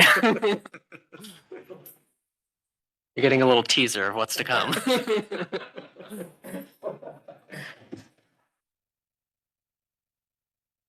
Promise, I only clicked it like a few times. I don't know why. Yeah, it might be. Is there an autoplay mode? Just the first big site plan. Yeah.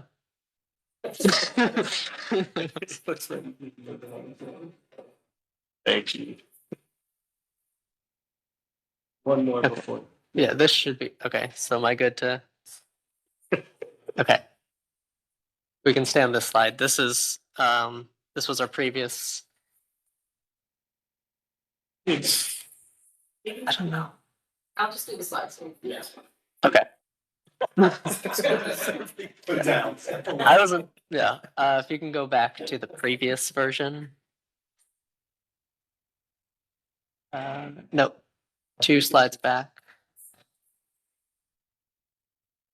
Yeah, one more back. Other way, right there, this one. Yeah, it seems like it's just. Might be stuck.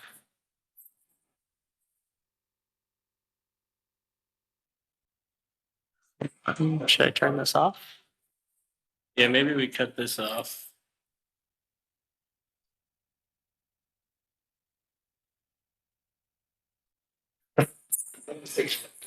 Okay, all right. So, so for our previous presentation, we were focused on layered outdoor experiences. So we had the walking loop, the waterfront seating, the outdoor play space, the community patio, and the community garden space. We also had designed the reinforced turf for that required fire access lane, which allowed for some green space and passive recreation. When we previously presented at schematic, the comments we got was increased amenity space at the waterfront, expanding the playground equipment, and increasing the seating and activity space at that community patio. So if you can go to the next slide, please. Here we have our revised amenity layout. So we increased the patio along the waterfront there with an pergola that provides shade over multiple picnic tables for seating there. At the playground, we added 2 additional elements, which are the basket swing and the spinner. These allow for more varied development play for multiple kids. And then we centered the gazebo in the forecourt to be an anchor kind of between these activity zones. We also changed the southern portion of that fire access to concrete. This allows for temporary court striping for playing games such as pickleball, hopscotch, foursquare. And then at the community patio, we expanded that to add more tables along the grill stations and also lounge seating. And if you can move to the next slide. So here we have some reference imagery of the elements we're adding, such as the pergola along the lakefront, the spinner and play swing at the playground. Next slide, please. Here we're highlighting some of the furniture at the northern section of the plan, some of the seating that we're adding, the gazebo. Next slide, please. And at the southern site, just showing the bike parking at the exterior in addition to the interior parking. Next slide, please. And here's some more details on some of those amenities that we're looking to add. Next slide, please. And this is a detail of that pergola along the lakefront. Next slide, please. And then for the landscaping, we added more trees along the waterfront and that inner forecourt. We're also showing the trees along the east easement park area. Next slide, please. We're also showing trees at all of the drive islands. Next slide. And then here we're showing just some of the details for those landscaping. We also included the zoning requirements, so we're meeting all the tree requirements and landscaping requirements, as well as exceeding it with additional trees. So next slide, please. Here we have an added signage plan. We have the union's logo highlighted at the 2 primary entrances to the building, as well as up at the corners of 3 corners of the building. These signs will all be internally lit with LEDs. Next slide, please. We also added a lighting plan that shows we'll be using pole-mounted lighting for the parking as well as the walkways. And then we'll be utilizing building-mounted lighting for the patios, for the main entrances, and the community garden to the north. Next slide, please. Then this slide has stayed the same, still have the letter of non-review from the regional sewer district. Next slide, please. And then here we're showing our updated fire safety and access. So we did add those dimensions to the drive aisles. As Dan said, 24 feet was the minimum we were allowed to reduce down to for the fire access. So we updated that main access. We're also showing gates at the secondary access to prevent residents from using that entrance. And then we're also showing a detail here for the grass paver that we're proposing at that fire access. Next slide, please. And so here we have our previous approval items. Both Design Review Board and Planning Commission comments have sort of aligned to the same comments. For the RTA, we're still planning on providing that bus stop at the South Marginal and East 55th stop, the shelter there. And then there's conversations ongoing with the RTA right now about possibly adding a stop or a turnaround on our site. And then regarding the amenities, we covered those in previous slides. So if you want to continue through the rest of the presentation, architecture design hasn't changed too much. We just updated some labels and added the signage that reflected in our signage plan. So that's our updated presentation. Thank you very much. Thank you. Dan, anything else you want to lift up? Yeah, there are some nice renderings at the end there. If you wanted to hold on those for a moment, just to get a sense of how the site is coming together. And then I'll just walk us through so they came through Downtown Flats last week and also went through PetBot with some commentary. And yeah, you could go ahead and advance to the staff report. At Downtown Flats, they approved the architecture only, including the parking as well. Just given the OFA process, we wanted to be very cognizant of their next steps there. They felt like some of the final landscape in sight, the signage, and then the public park component and the right-of-way streetscape components should come back. They're still working their way through that. I'll jump into some detail there. But just to conclude, the final architecture and parking, they did ask on that second bullet point to work with staff on relocating for parking spots to have a more grand entry and drop-off space at the front door.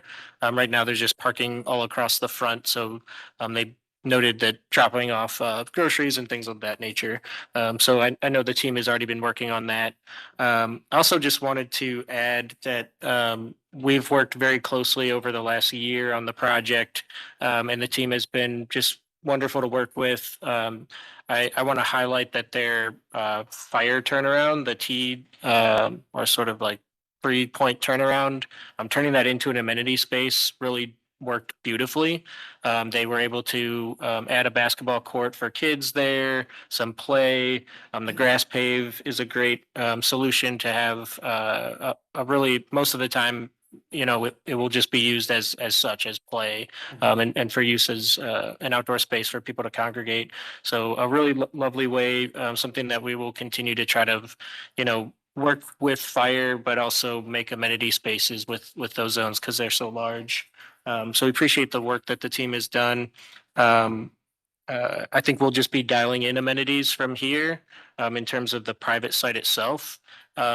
This site is also, though, connected, just as a background overview.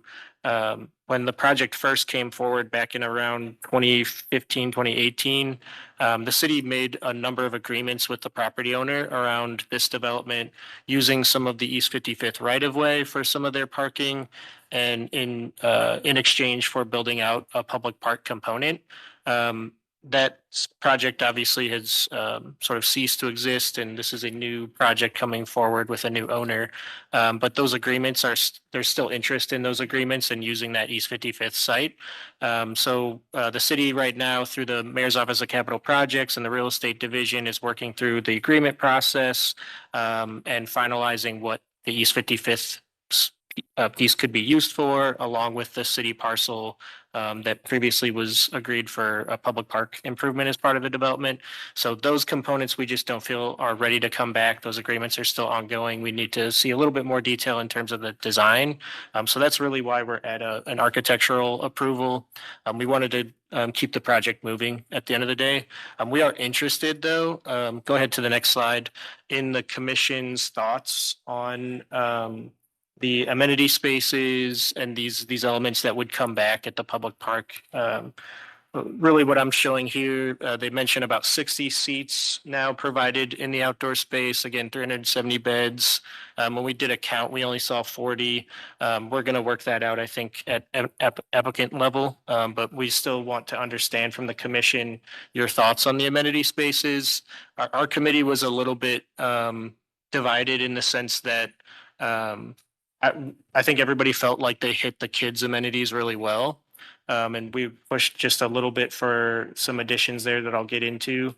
But I think their point was balance between kids' amenities and adults.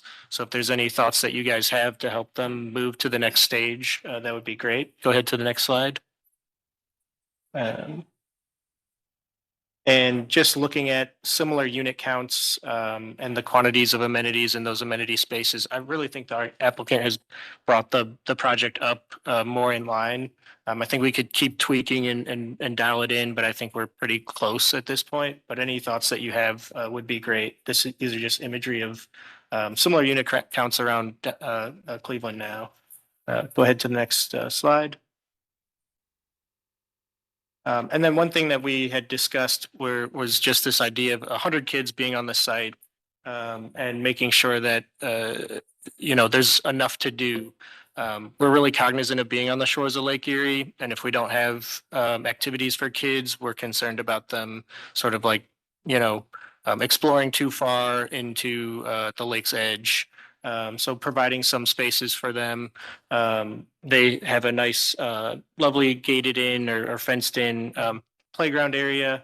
What they're showing in their plan is the bottom left spinner. We had just asked to look at a group spinner, just given the quantity of kids, which is shown in the top left. And also to the right is what's called a drop shot. It's basically for younger kids who aren't able to shoot on a basketball court. To play. So those are simple additions to the amenity space that we had proposed and would like to, your comment on that as well. And go ahead, Jessica, to the next slide. And then just because we do so much community engagement around our lakefront, we always hear this, demand really for swing benches. They can be a little bit costly, but we're actually costing them out at a similar site, so we'll provide that data to the team. But we hear it so often, and if there's an opportunity to do that either on the private side or the public park side, we think that'd be a great addition to the site. And I believe that's all. Yeah, are there weight limits for those spinners for adults or just for? It can carry adults. I've sat in one. Yeah. Noted. Thank you so much for the presentation. For your colleagues online, anything else that you would like to add before we open up to the commission? We'll just listen to your feedback. Okay, thank you, Carl. Open up to my fellow commission members for comments or questions. Madam Chair, I think this has come a long way since we first saw it. So, thank you to the applicant for heeding our requests in terms of, really advancing the public space, the kind of the fire lane access and stuff like that. I still think the playground is too small, to be honest. I mean, we're talking about, you said 200 units, 100 kids. I still think it's too small. That's just my personal opinion. It's one basket swing, one spinner. The spinners cost like no money. You could put like 3 in there. You can encroach on the zones. I think they're like maybe less than $1,000 for that spinner. So I would like to see the playground get larger. The kind of vegetable garden area to the, I guess, northwest seems like a lot of a space for, it looks like 6 planters there, again on the lakefront. Just, I don't know if that's like the best use of space. I mean, lake winds knocking your I don't know, just seems like that could be better used. I would say with the loop path, if you're not going to get swing benches or those kind of swings, just benches that like could look out on a sunset, along that path so people can stop as they're walking. I still commend you for like adding more amenities in. I think the big thing is I do still think the playground could get larger and just varying seating opportunities. I like the grove that's adjacent to the building, the patio, but as people are walking, places for people to sit and kind of rest. Thank you. I would suggest something a little different in terms of how you, because we're sitting on this side of the table and we're acting with our lens. Honestly, this is a pretty good sized development. Back when I was ruling the land, we used to do focus groups. I think it might be important to talk to the folks who are going to be living here. Potentially, you guys know the demographics, so it's not that hard to kind of inform you on some things. I think there's a lost opportunity in the path you created. I think there could be, to Drew's point, you could expand the play area along that path and have like stations or pause points that maybe the older kids could use, like exercise areas and things like that. Another thing that I thought about as I see all this flat work, and the fact that there's probably a pretty good possibility that you're going to have people who have mobility challenges in this development. And so there needs to be a lot of intentionality around when you do create these pause points, you have enough place for a wheelchair or someone with a walker or a cane. Making sure the cross slope doesn't exceed 2%. Because there's a lot of pavement. I think there's a lot of opportunities, and Drew got me to think about this. I don't think we necessarily have to concentrate it all in one place, but maybe we could spread it out over that path and create some really interesting house points. I mean, think about a woman, kids or a man, getting off the bus.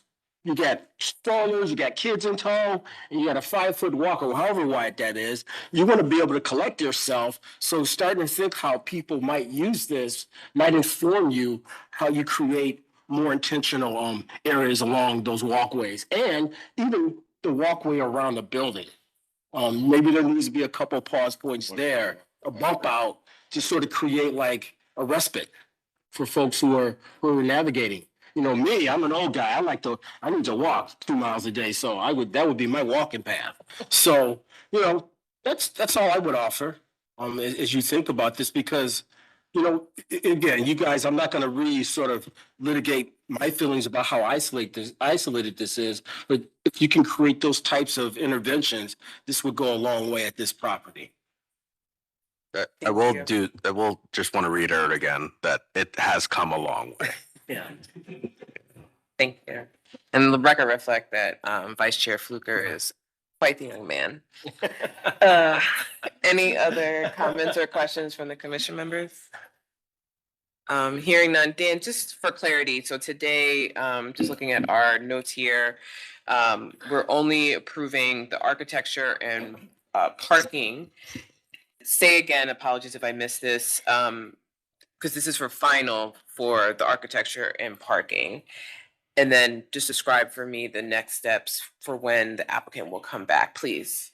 Yeah, so quick note. So the architecture and parking will allow them to proceed to building permits and continue their OFA process. And so this is really the final time you'll see the architecture itself and the parking lot. Okay. We expect to see when they return some updates on the amenity spaces, the landscaping, and particularly the right-of-way access easement areas and the city parcel to the east. So that will come back before the commission when the team is ready. And signage will also, if they need a variance, would come before the body. Okay. And with that next step, do they also have to go back to design review? They will for the site, but the architecture, no. Okay. Thank you for clarifying that. Okay. Open for a motion. Madam Chair, I'll make a motion to approve DF 2025-021 for final approval for architecture and parking. I'll second. We have a motion and a second. Roll call, please. Anthony, Yes. Fluker, Yes. McCray Scott, Yes. Sergeant, Yes. Slade, Yes. Whitfield. Yes. Motion passed. Wonderful. Thank you all so much. Have a great rest of your day. Thank you. Thanks. You're welcome. Still hanging out downtown. Our next item is DF 2025- We wanted to make you guys wait. Grand finale. Little baby thing.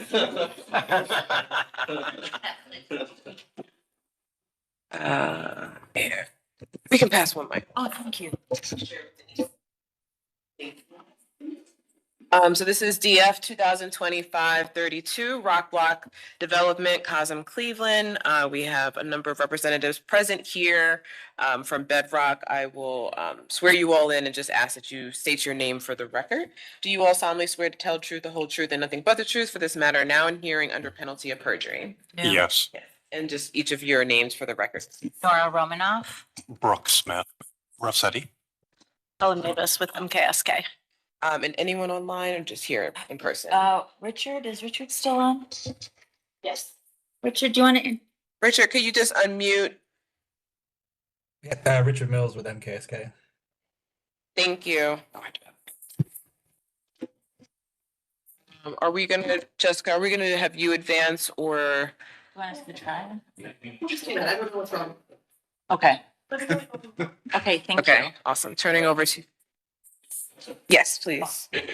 So kind of continuing where we left off with Cosm back in October, the commission approved schematically the project and recommended a couple conditions. One of which was to study the heights of the canopies that really came out of the committee. They did so and raised them. So we feel like that has been met. They also had and they also asked that we look at streetscape improvements, including integration of the one-way pair project that the city is doing on the street. Looking at those delivery zones, some bump outs for tree plantings and curb line modifications. We'll talk about that a little bit more as we kind of go in after the project is presented. And then we also talked about reviewing opportunities for LEED, integrated green infrastructure, and full depth mature tree plantings. And I believe you guys will speak a little bit to the ongoing rock block and the thought process there. And then we also discuss facades to be active uses and engaging at the street level, and we'll go into that in a little more detail at the end. The committee had also recommended, not as a condition, but just increasing the overall digital experience on the building. I think everybody's excited about what this entertainment venue is going to bring to the table, and seeing some of that spill out onto the street. And I think they've done a very nice job with that.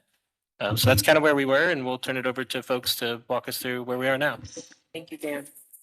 Great, thank you so much and good morning. Thank you for having us again. Appreciating certainly where we are in the agenda. We'll go through and defer to the commission on how fast or how slow. You'll see really the majority of our slides remain as they were when we were here last with the obvious advancements and evolution based on final approval. I do want to acknowledge we were also here in the interim to appreciate the special presentation, Mr. Whitfield's visit, and appreciated that. That was really nice and delivered those notes back to the team. So with that, I would just acknowledge that, I know there's a lot of excitement around Cosm, its use, its program. We're also particularly happy to have Cosm fill in a space that hasn't been filled in for quite some time and became part of a kind of a postcard that we didn't want, and now we're evolving that, but also that we're part of a district and have worked together with partners, certainly around us at the arena, but on Huron and Prospect, to ensure that this district is being joined in the right way. And I do want to just restate our continued work with the city, Dan and others in MoCap who really lead us through these processes. So with that, you are advancing? Okay. I think if it's okay with the commission, we would go through the first few slides as they remain unchanged from last time. Wanting to just acknowledge, if you want to just at a regular flip, go through. Okay. The project summary remains the same. Oh, go ahead, sorry. Next slide. Yeah, sorry. Yep. Next slide, please. Got it. Okay. Vicinity plan, we are as we remained before in our gateway area. You'll see it there. Next slide.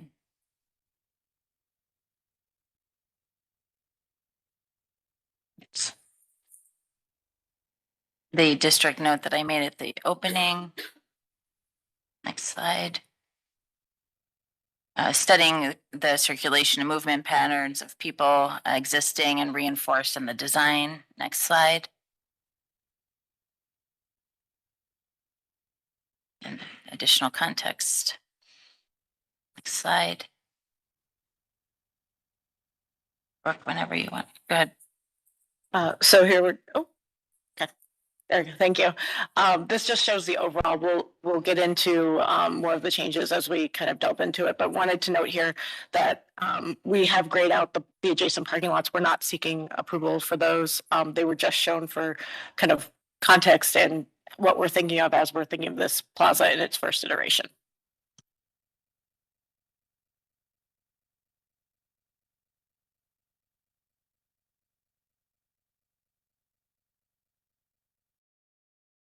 Existing conditions remain the same.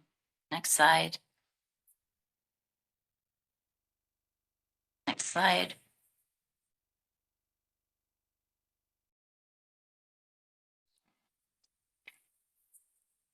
And next slide.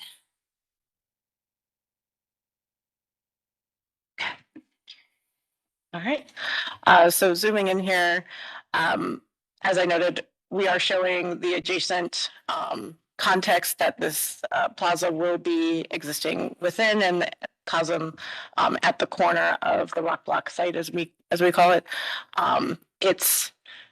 We are anticipating this plaza needing to kind of grow up as the development continues. So we've looked at it as having flexibility. And so to the note of trees in the ground, I'm a landscape architect. I absolutely want mature trees and trees in the ground.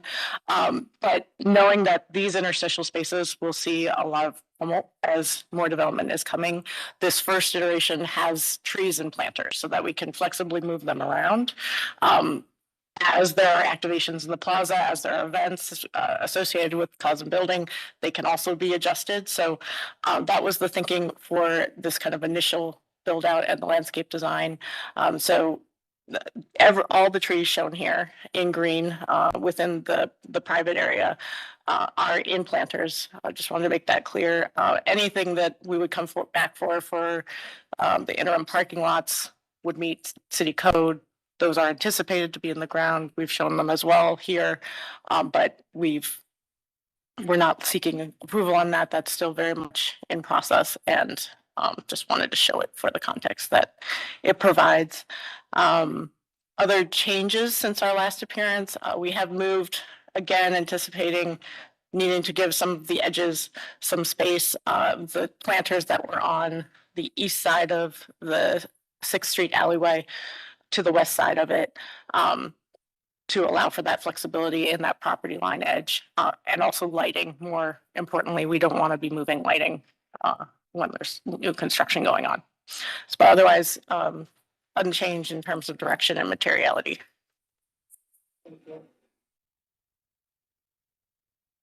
That's good thing. Go away. I know it's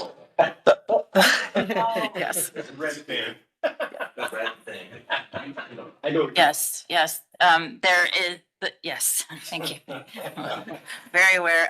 Yes, and in fact, portions of it are gone now with our pad preparation. Do you want me to landmark it? And People might be upset. I would note for the commission, this 6th Street area is very interesting because 12 feet of it belongs to the city and 10 feet of it belong to the site.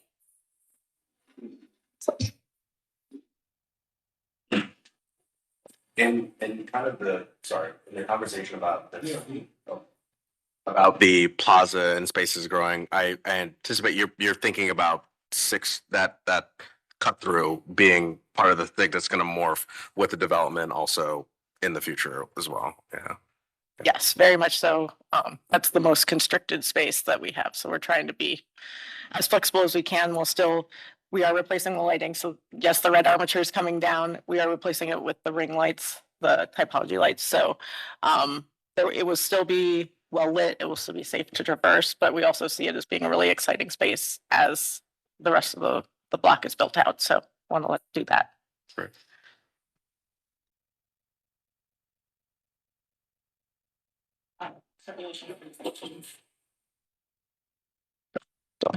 Back to you. Okay, thank you very much. So it is good to be back. And this continues to be a very evolutionary but fun project. It's fun for us. I hope it's fun for you as well. The exterior elevations typically don't necessarily tell the story, but it does show sort of the pragmatic approach and the elements of the building. But I think the renderings really tell the story.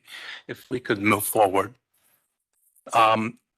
Before we get there, we'll just remind you of the profile of the building. Essentially is a 3-story building, and the center of focus is the dome, where the exciting moments appear to happen.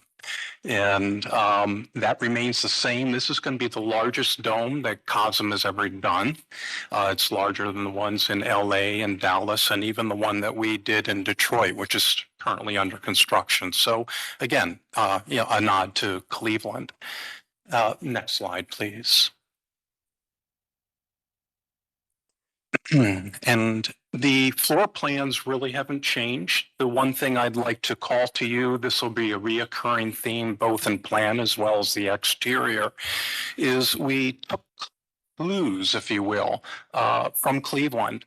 Our commitment was to make this a very authentic Cleveland solution. So the greatest areas of informing come from the geology of the bedrock and the salt mines below, as well as the flowing curvature nature of the river and the incredible industrial heritage that has been part of Cleveland forever. So you begin to see a lot of the quote Cuyahoga in terms of the plan forms. And if we move on to the next slide, we'll see it throughout each layer of the building. And in terms of the materiality, if you were to see some of the interior renderings, you would see that palette of materials, which harkens back to the salt mines and the bedrock down below, and much in the way of industrial materialization. Next slide, please.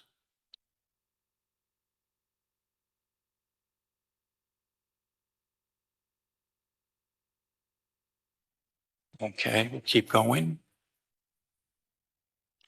We did submit actual details of the proposed signage for the building, which is in 2 forms. One is essentially the logo of Cosm, and the balance of it is speaking toward the digital display that we've been sharing and discussing in the past reviews.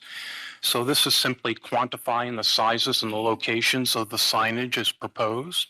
If you could go to the next slide. And we could just scroll through these and we could look at these in more detail if there's interest.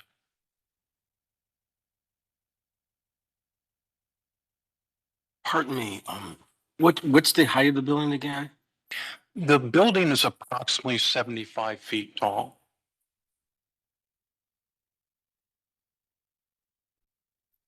And so this brings us to what this is really going to look like. So beginning with this slide, and it has imposed upon it the actual material selection. So you can see how it's going to be applied in each element of the building facades. You'll look in the lower, kind of just off to the left side.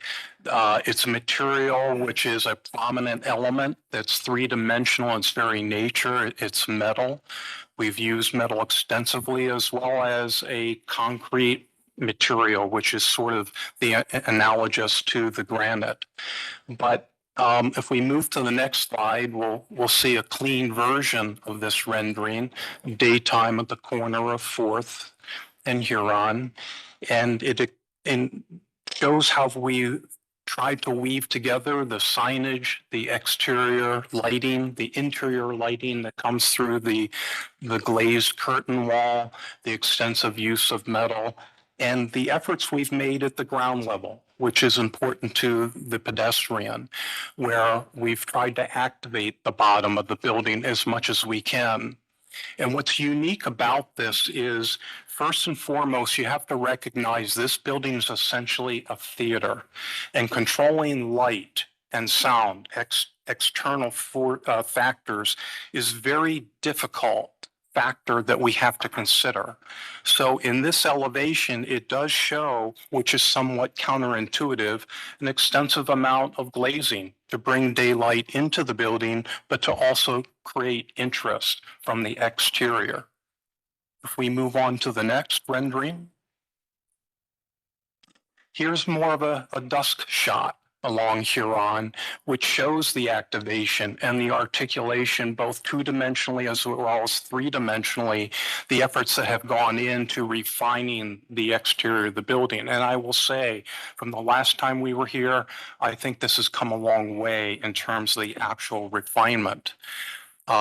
We also made a gesture about the exterior display. It is a little bit larger than it was presented last time.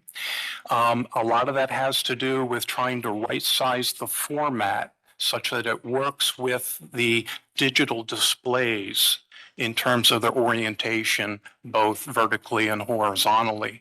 But there was also a gesture to move it slightly further east such that it will align with the exit or entrance of Rocket Arena. As people are coming out of the arena, it's going to be in a much more prominent location so that those individuals will be aware of the events and the programming which is planned in the future.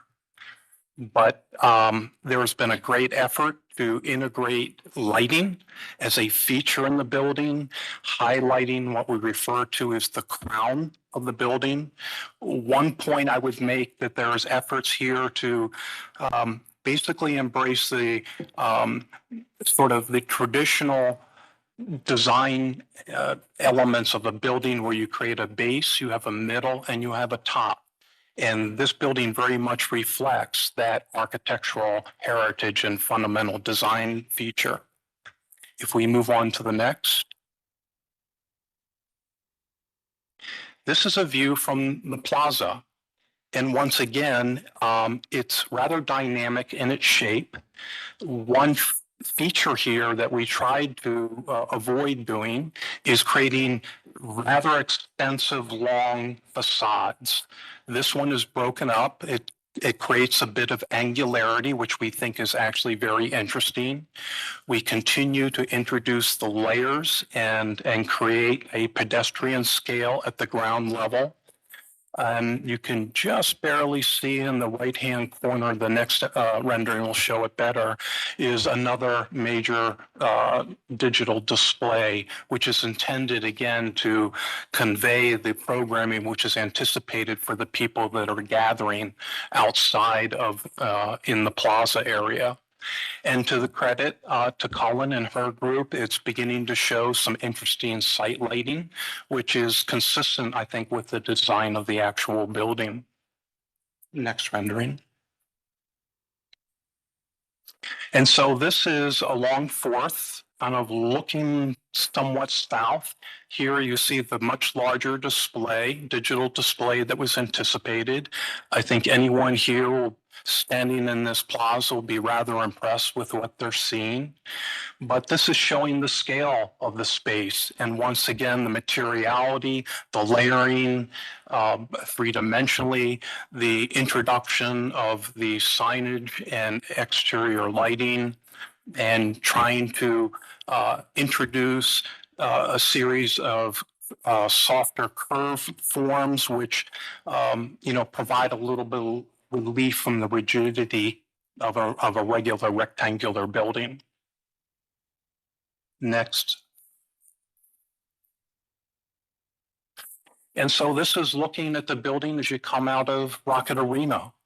Daytime, afternoon shot. Here you see the digital display I was referring to. You will see that while this is a bit of a busy elevation of the building, it's also on the right-hand side showing the beginning of the extension of the 6th Street pathway. One element that we've had to add on the right-hand side is an enclosure for electrical equipment, switchgear and transformer. We've had to work very closely with the utility. It's been a bit of a challenging process. What we've created here is the absolute smallest enclosure we could.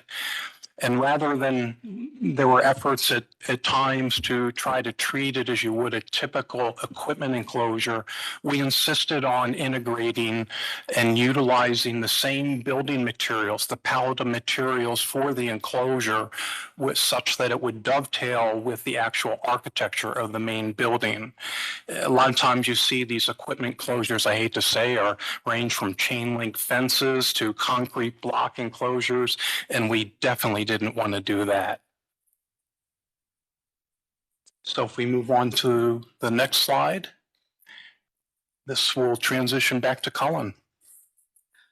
So here we're just identifying where planter locations are, where the lighting locations are. As I mentioned, the only change here is really the shifting of the lighting and the planters to the west side of the East 6th Street alleyway.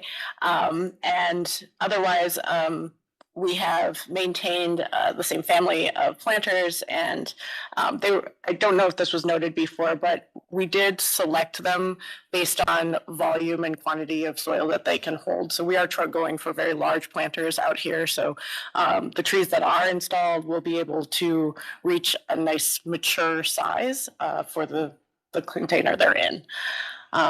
Next slide, please. So here you can see the Montera, the Mirador planter, and the Parallel 42. I do want to note that the planters that we are using are going to be the angular ones. They're called a 30-degree, so it gives a little bit more playful character to the site, and those are in our cut sheets as well. And then the pavements have remained unchanged. Do want to note we are committed to setting these on a base that will withstand heavy traffic, will be stable over time, and we're working with the manufacturers on what exactly that base is so that we stay within warranty as well, but are committed to that. Next slide. One change here in working with the city, we did select the 12-foot light fixture for the motive area light, just to keep it away from potential vandalism. And so that will be taller. It also kind of meets some of the comments that we had received here previously about just trying to make it a little bit bigger and not make it feel dinky among the other light fixtures. And then the typology ring is what is kind of the major element that's moving across the site and the kind of primary element. And we're showing not for approval today, but we're showing it in scale with some of the surrounding city standard lighting and parking lot lights that are in the vicinity. Next slide. Next slide. No changes to the context plan. Next slide. And again, this was previously just showing how the project sat within the right-of-way conditions of Huron with the one-way pairs. Next slide. And then this is our detailed layout, really just showing clear spaces around the planters that we're trying to maintain ease of movability, flow, and accessibility around all of the site spaces and how they lay out with respect to the right-of-way and unique condition we have on 6th Street with the 12-foot right-of-way there. Next slide, please. Next slide. We did make a revision here based on the placement of the door. We will need to remove one right-of-way tree, and that is in our tree preservation plan. We've been submitting that with our permits as well, and then the remaining right-of-way trees will remain in place. All other trees on the private side will be coming down. And then our species selection, if we go to the next slide, it shows the images. Oops, sorry. one more slide.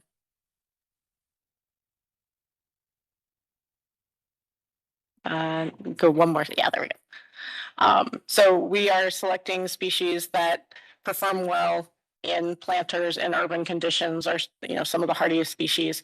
We did want to show them within the kind of wider palette because, anytime you show two, it's like, what's the diversity? We do intend to have a much broader diversity of plant species on this block and showing those here, but anything in gray is, the future parking lot species. And then we did receive a note at DRC about considering a swap for the redbud, so we're looking into that. Yep. Sorry, I didn't. Just concerns about viability downtown with respect to the other two species. And then the planters are meant to be, we want this to feel like a really nice refined space. So we've chosen evergreen material that has a variety of textures, but isn't incredibly fussy. It's, something that will endure downtown and have a nice feel to it.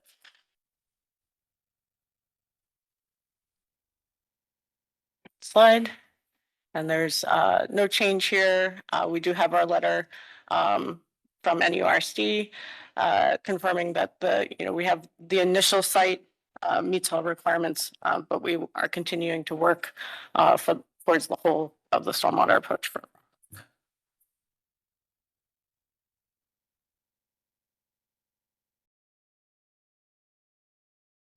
Cheers. But thank you all so much. Turning back over to you, Dan. Yeah, thank you guys so much. Again, it's been a lovely time working with the applicant on this, and obviously we've built a relationship over 2 years with Bedrock on the riverfront. So, that I think cognizance of city process is there, and we appreciate all the efforts that have gone on. And honestly, bringing Cosm so quickly ahead, especially to the Rossetti team too, it's a lot to pull together such a kind of a wild new use in short order. So we appreciate all the efforts that have gone to this point. It's exciting today to be at a final architectural approval and see that project move ahead. So it did come through Downtown Flats last week. Similar to the project we just saw, they also just gave final architectural approval only. And in discussions with the applicant, kind of pre that point and since some of these site elements, we just aren't ready to have reviewed today. As you noted, East 6th is sort of a divided thoroughfare. We're uncovering some of the history there with Gateway and how that process unfolded. And there's some well, it'll be interesting what we find in terms of agreements and all of that, because there's some detail we need to work through on right-of-ways and make sure that everything is kind of hunky-dory going forward. I think our concern was really just continuity of lighting, knowing that it's such a heavily trafficked component for people going to games and making sure that when we're taking down and putting up new, that it remains lit during these times. The committee wanted to see the site landscape, the parking, the signage, and the public art to come back. I think they had a lot of good signage detail. There's still a little bit with the digital signage that we have to work through. In particular, a light study and impacts on residential on the north side. South side faces the arena, so we don't really have much concern there. But similar to how we looked at the billboard on Prospect just down the road, just understanding those impacts as a new change for residents. The committee approved it with conditions on the architecture, just asking that, and go ahead and advance to the next slide, that they resolve the flatness of the building. And they describe that as doing so via depth, contrast, color, material, and or thickness to create more hierarchy and contrast across the structure. And then they also asked to address some of the blank walls with human scale layering of elements, especially on East 6th, and knowing that East 6th is a prominent location, really kind of showing that as a gateway to the pedestrian walkway on 6, but also announcing this if you're coming down the street along Prospect.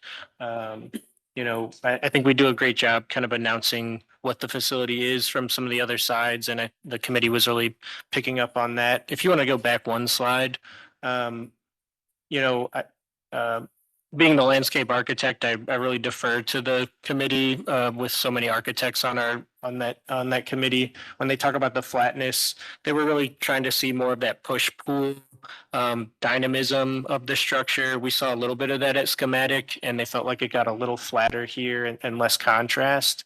I'm sure we'll be working together on meeting those conditions as we go ahead. So go ahead and advance to the next slides. Just knowing that we're with the commission today, we do still want some additional feedback, knowing that the site will come back. In this case, this is a schematic condition that the facades be active and engaging at the street level. At the top is the schematic version of the site plan, and below is the final. We're really just interested in what this outdoor patio is going to be and making sure it feels integrated in terms of the function and how that affects the plaza. Go ahead to the next slide. Looking at the submission today, we just see kind of a couple high top tables in there. We know it's going to function a lot differently and look differently. So we really want to understand that and work through that while still allowing them to advance forward with some of the architectural components. Go ahead to the next slide. These are helpful imagery from Cosm, but you see quite a lot of fenestration here and still able to control some of that light that floods into the building. And then next slide, you see how that use really spills out into the street with the patio. And here I think is part of our point is you have a little bit of an overhang over Cosm, but then they added the umbrellas to give a little bit more. It would be nice to see these integrated, both in terms of materiality, function, fenestration, so that what's happening inside and outside really play to each other and make a very engaging space as a pedestrian or as a patron of the space. Go ahead to the next slide. And then some of the discussions we had too were around public art. Just knowing it is essentially like a theater structure, you will have facades that cannot be fenestrated, and this being one of them. This kind of faces Fifth Street arcades. To the right, you can see in the background where Sherwin usually puts up a banner for the Cavs. I think this has a lot of dynamic potential, and thinking about the architecture here and how we can do things like public art to engage this surface and make it a little more exuberant and exciting. That really, I think, gets to Greg Soltis made this motion, and he had talked about this human scale layering of elements along East 6th and just activating that space a little bit more, giving something back to the public realm. So on this side, and then East 6th is to the left here, really engaging that space a little bit more with more, layering and detail. Go ahead to the next slide. We also had some questions on the overall site, and you can kind of cycle through these. In terms of what our final scope will be in terms of the East 6 right of way. Some of these are called out to be fully removed, and in some cases maybe not. So we just want to clarify that as we go forward. The construction documents do show a full removal, and next slide also shows the replacement. And so if there's areas that we don't have to remove and we could use that funding elsewhere to make it better, improvements to the streetscape, as in connecting with the one-way pair, and adding some bump outs from a safety perspective or zones for pickup drop off, additional tree planting. We really want to engage with that. Go ahead to the next slide. Much of that space is in good shape too. This is just an image of the one-way pairs. Go ahead to the next slide, but it starts to show like what this district is meant to be. A unified streetscape, a lot more plantings. This is a plan view of that. Go ahead to the next slide. We really want to see how the project can help improve this space. So we implemented the one-way pairs. The city typically can only do sort of plastic bollards. We dropped a couple concrete planters in there with some plantings, but with the type of facility that we're going to have, the exciting kind of elements that it has, but just I think the high quality, facades and materiality that's coming. How can the streetscape really, be improved in such a way that matches that? Go ahead to the next slide. So we're kind of using some of our old stuff, which is not that great. So it'd be great to further improve this going forward. Go ahead to the next slide.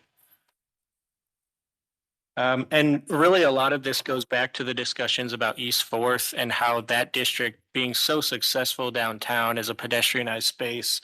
How does that extend, go ahead to the next slide, across Huron and towards, and go ahead to the next slide, towards and to the arena. I mean, we're down to essentially a block that separates these two areas, entertainment districts, and our streetscape leaves a lot to be desired. And there's a lot of space there to make improvements, and we really want to work with the applicant on that. Go ahead to the next slide. And start to make this district really feel cohesive. We're down to just a couple owners on that block where we could have more engaging conversations. And you can jump through these. Essentially what the one-way pairs allows are these bump outs of the curb line. And then the next slide will show where we could add some additional plantings. Right now, all the trees in this area are essentially private trees in front of parking lots. That was a code requirement during the Mike White administration. There's really not a lot of streetscape trees on the rest of the block. And this gives us opportunity. We have a couple scraggly trees out there now. We're going to have to take down another one. Really, how do we start to implement more streetscape and canopy as part of the project? So again, we're looking at final architecture. You could go to the last slide here for approval today, but certainly want to understand some thoughts that you guys may have around the rest of the site as well. Yeah, this is just a general comment, not specific to Bedrock. Renderings are often in the spring and summer. I would love to see more renderings. In the winter, football season, A little too blue sky, a little too blue sky. But thank you all for a great presentation. Madam Chair, I don't disagree with anything you've said, Dan. And if you guys remember, when we talk about other venues around the city, North Coast, the Flats, I always say, how do they get connected? We didn't take Sherwin-Williams to that task. So I guess what I'm saying here is, how do we do this in a manner that we're not just putting all the onus on one property owner? Because, I would think it'd be unfair for them to react to something that doesn't exist. And we're not, other than giving them guidance, what happens on the other side of the street too is important, not just one side of the street. So I think we're sort of conflating some things in my mind, but then I think they're good comments, great comments, by the way. As it relates to thank you for not putting bollards up. Yes. I mean, you use planters, benches, being very creative. A technical thing concerning all the pavers or paving you're doing there. And it's probably going to be more than just foot traffic. So this is just, again, I'm not a technical person. I'm not giving you technical advice other than I think you should talk to the manufacturer. You might have to introduce GeoGrid or something that helps lock everything together. So when you get the wheel turning, the dynamic loading from wheels, then that's when pavers start shifting around. Then you have freeze and thaw and everything else.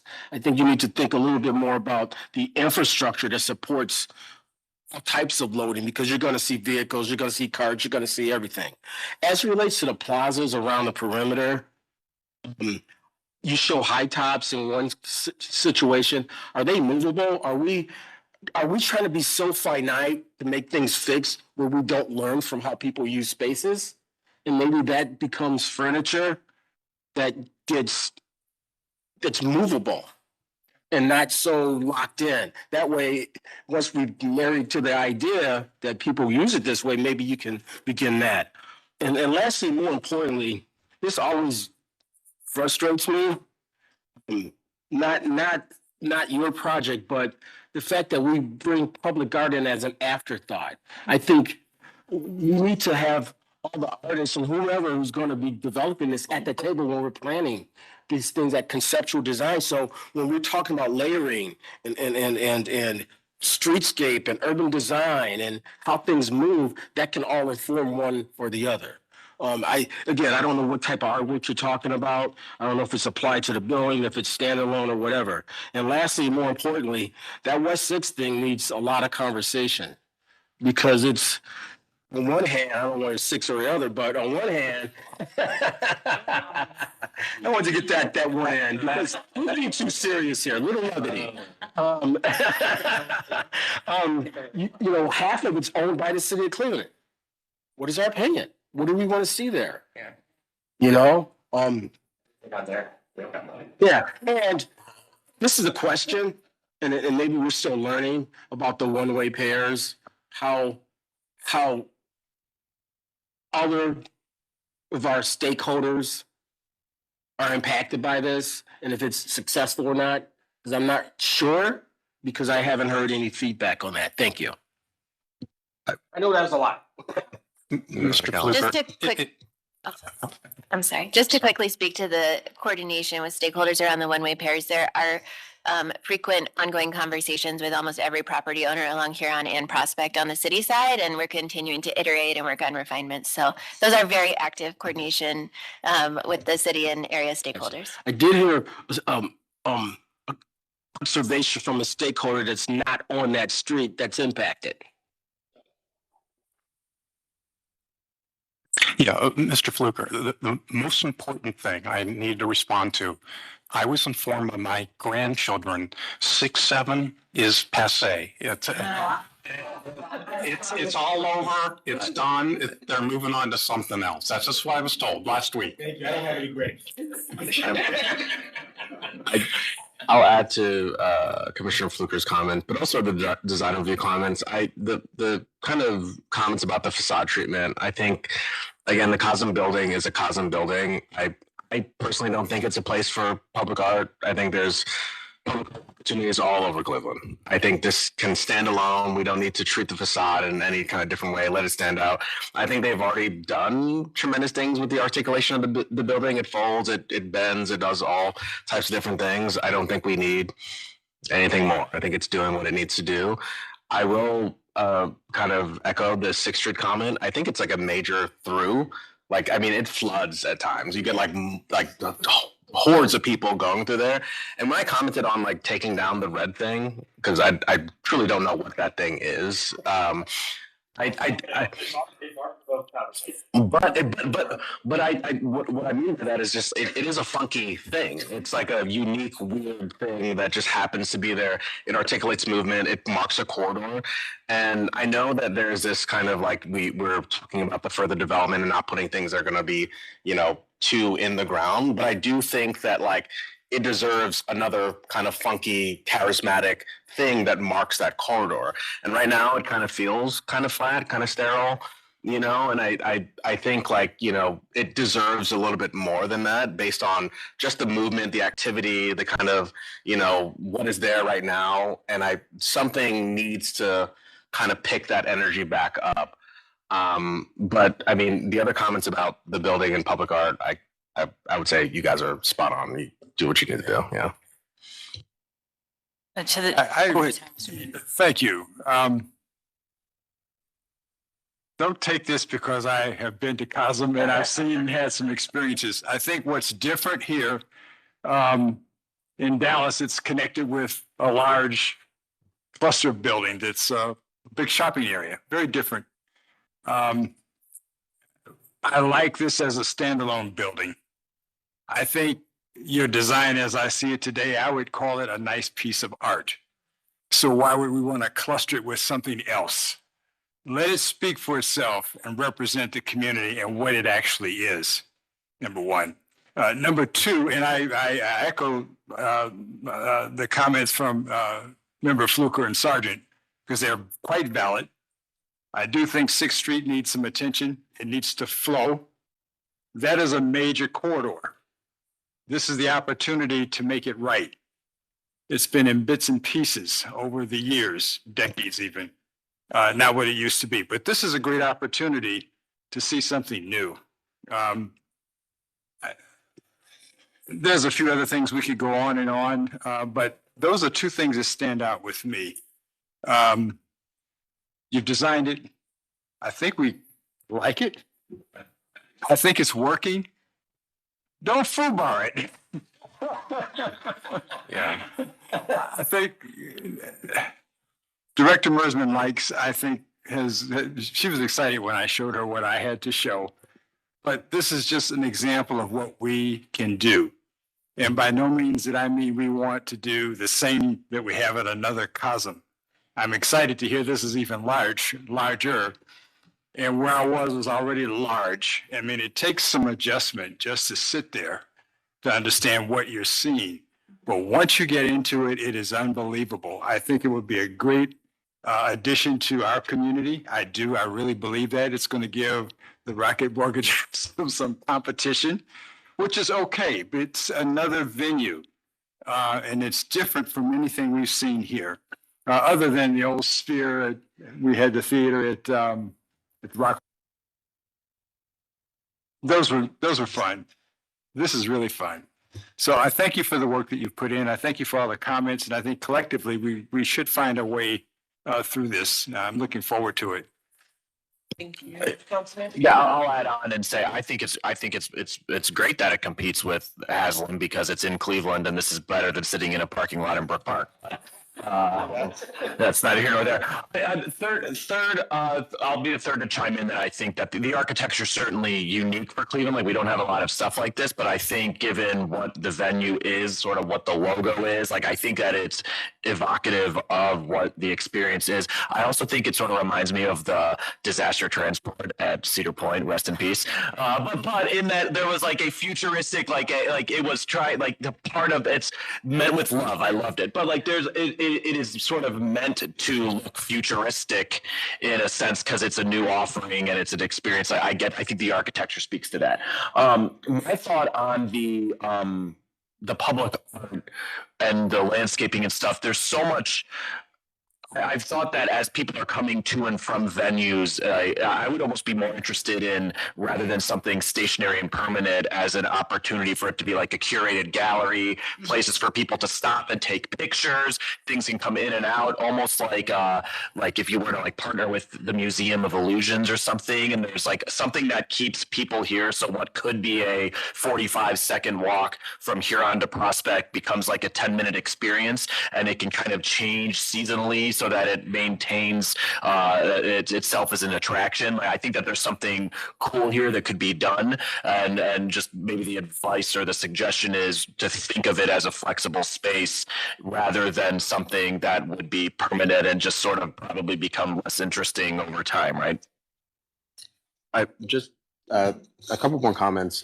With the kind of outdoor patio furniture thing, I think if we're looking for maybe compatible patio furniture that also sits well with the planters, so like there's tables that can couple up to the planters to like, I think like next to the building is great, but I mean we're talking about really making that plaza space feel active. So if that can actually, work well with people sitting at the planters, eating a lunch, all that kind of stuff. I mean, again, adjacent to the building is nice, but you have that space where you're inviting people to sit. So some companion furniture with that activity. One thing that I forgot to mention, and I applaud you for the care with the utility kind of enclosure, because rarely do you see that. But the garage door, I was hoping to see maybe that same expression on the garage door in terms of, I mean, if we go back to that render, the utility enclosure, I mean, it looks like it's part of the building. If you didn't point it out, I wouldn't have saw it. But the garage door looks like a garage door. So I'm wondering if there's any way to bring that same kind of attention to detail to that same piece where, I mean, again, it's the one thing that stands out in this render. And I think you've done a really good job with the utility enclosure, and maybe some of that can happen there. And to the point about the kind of activity coming off of 4th, again, I know that like the other development is coming, but I do think that's a point too, where it doesn't have to be the most fanciest streetscape, but whatever is done there invites people, and the other side of the street is not going to change. But I do think that you guys are the big players, and you can incentivize by doing the big moves and making sure that people have like a precedent to do when they actually get their stuff in order, you know? Yeah, I wanted to add one more thing as it relates to being an intuitive venue. Is, you know, the way you've carved away the first floor, and then it's like a catcher's mitt. And so I think that's successful, you know, in itself. I mean, because at the end of the day, this is a 75-foot tall building. I'm not looking up trying to figure out how to get in this building, right? I'm following. It's like the visual candy for people who are sighted versus people who are unsighted, where you have truncated domes.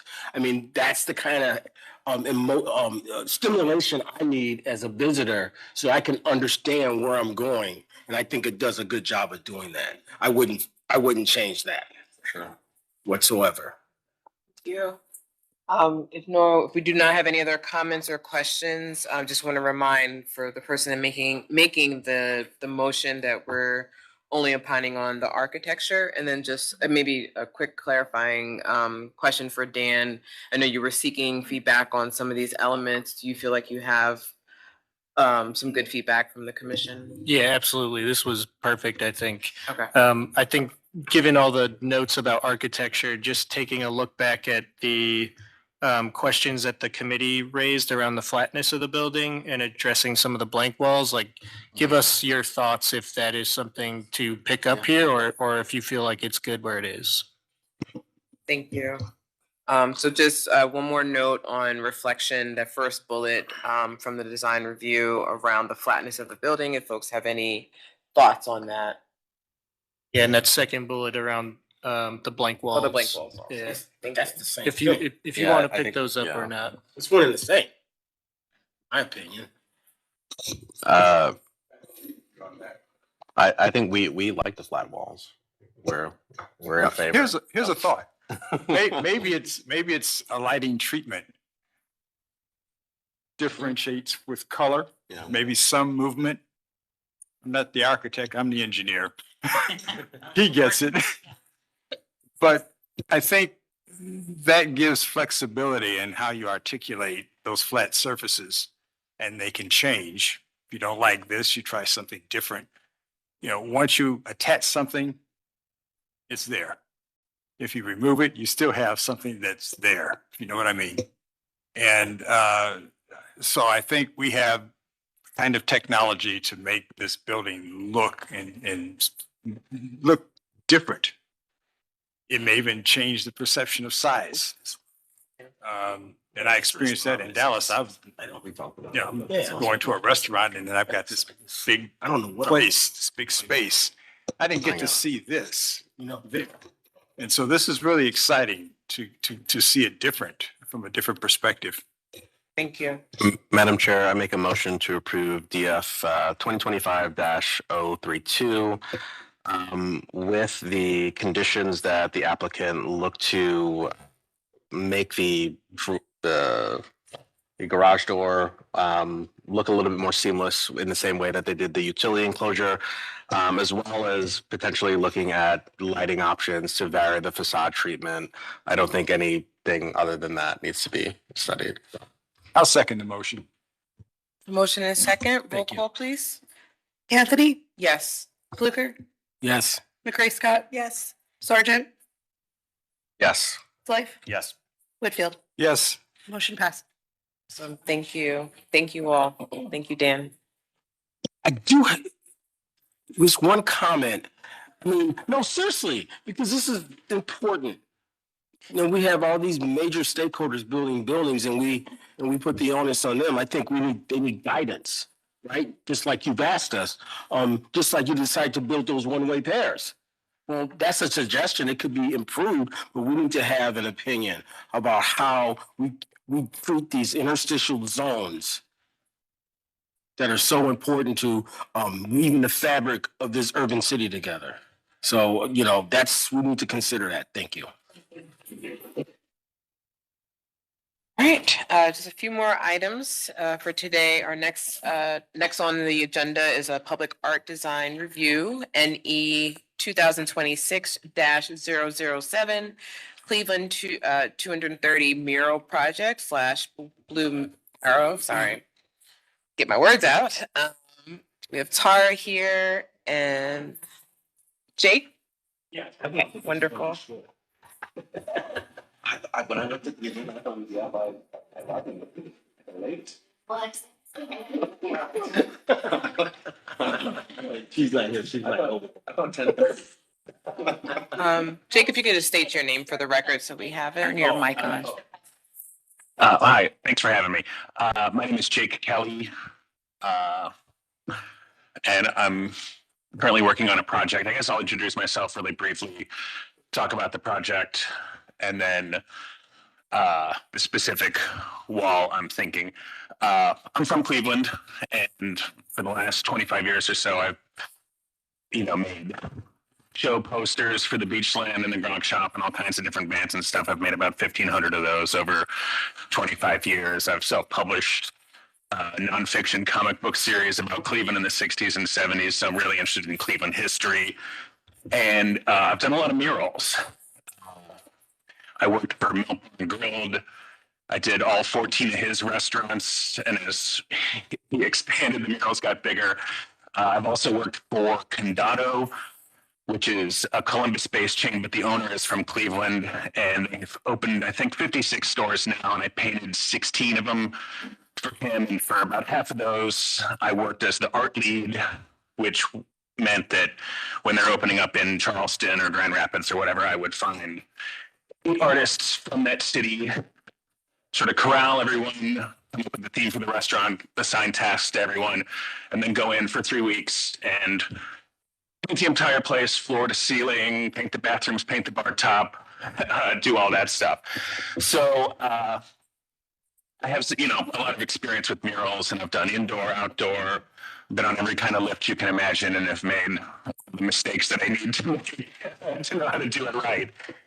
And so this year is the 230th anniversary of Cleveland. It's not the biggest anniversary, but I was in high school at the 200th, and I'll be almost 70 when it's the 250th. So I figured I'd do something this year. So my plan is to paint maybe around 50 murals across the city, interior and exterior, recreating historic photos, ephemera like, concert posters, advertisements, that kind of stuff, to resurface some of this history. And I'm good friends with John Skirtrick, who runs the special projects of the Cleveland Public Library, and I spoke to him about this. So I have the cooperation of the Cleveland Public Library and the photo archive there. And I spoke with Beth Kowski, who is in charge of the Michael Schwartz Library, which houses the Cleveland Press photo collection, as well as tons of other stuff there. And I have their full cooperation. So between those, that's about 3 million images, I think, from Cleveland's house. So there's plenty to choose from there.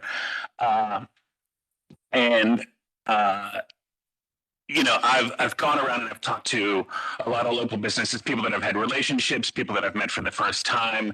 I've had a great response from it. I've got a lot of people on board as sites and sponsors like Visible Voice and Zuppel's Books and the Grog Shop and Max Backs. I won't bore you with a list of 20 different places. But Blue Arrow Records was one of the first places that I approached because I've had a great relationship with Pete and Debbie Geilis, the owners of the store and the building.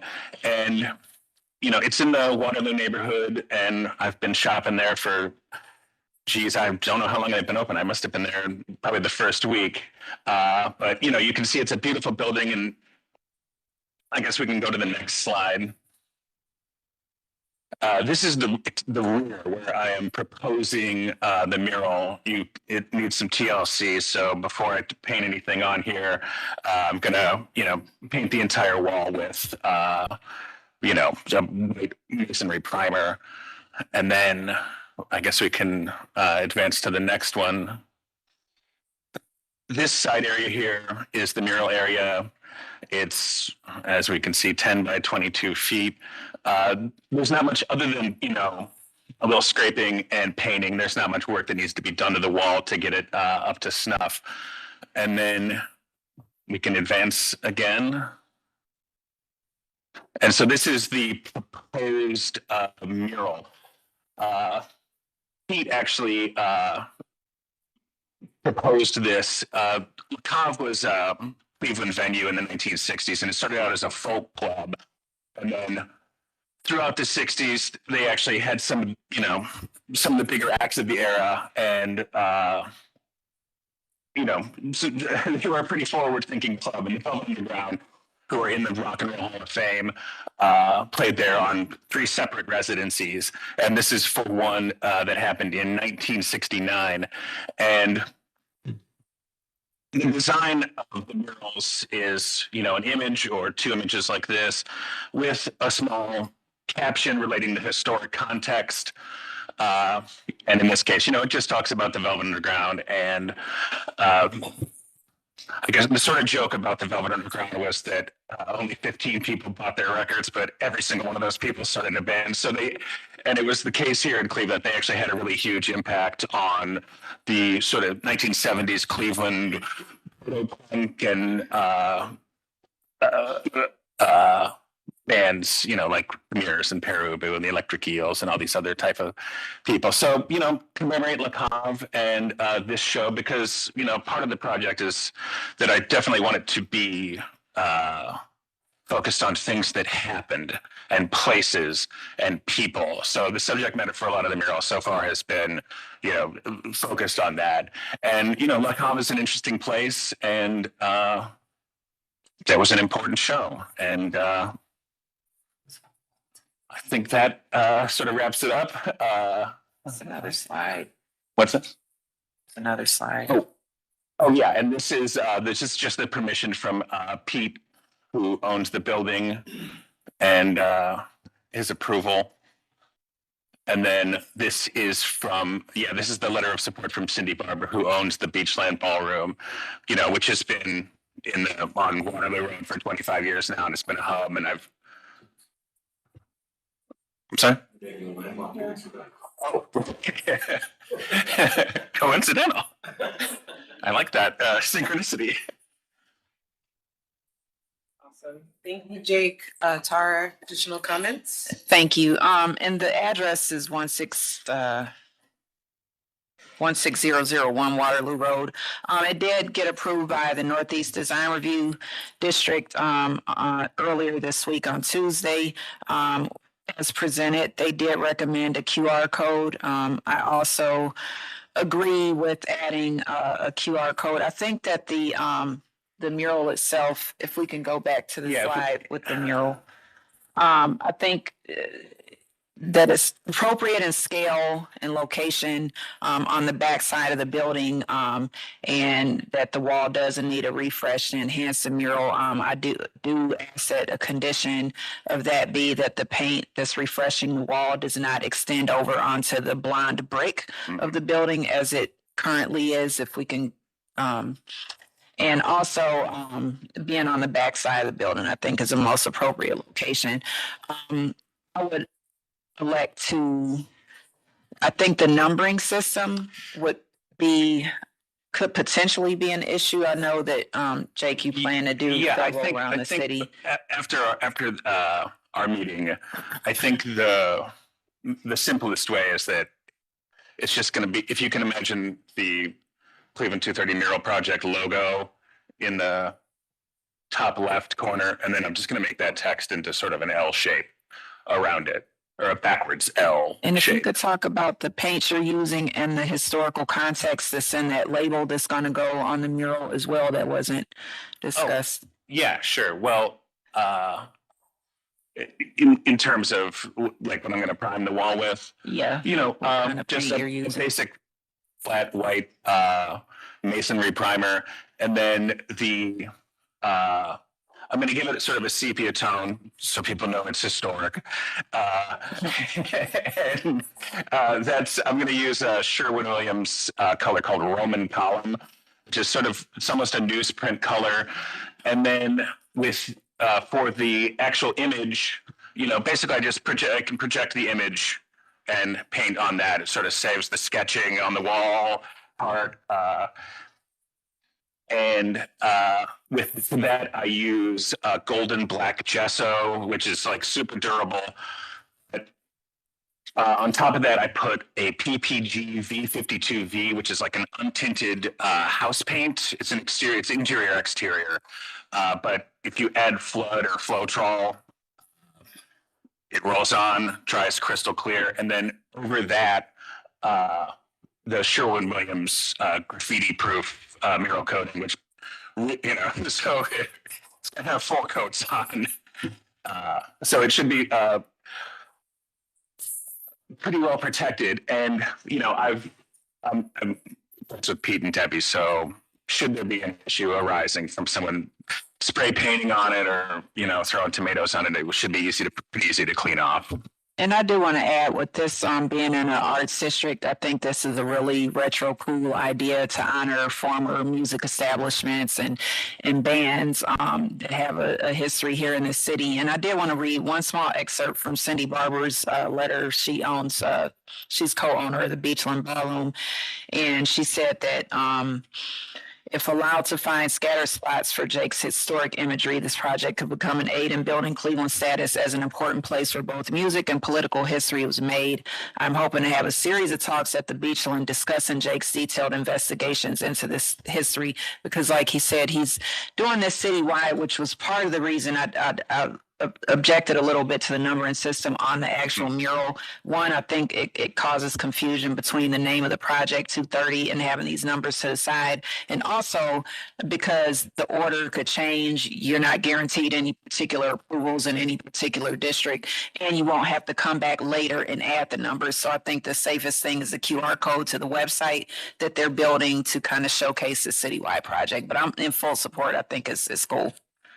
Yeah, I actually just finished the first one of this series at a record store called Mistake by the Lake on West 65th last night. And I was like, I can't do the numbering system. Like, I'm not going to go back to every one of these and repaint. It's much easier to, yeah. Thank you. Just a really quick comment. I'm not sure internally here at City Hall if any conversations have been had.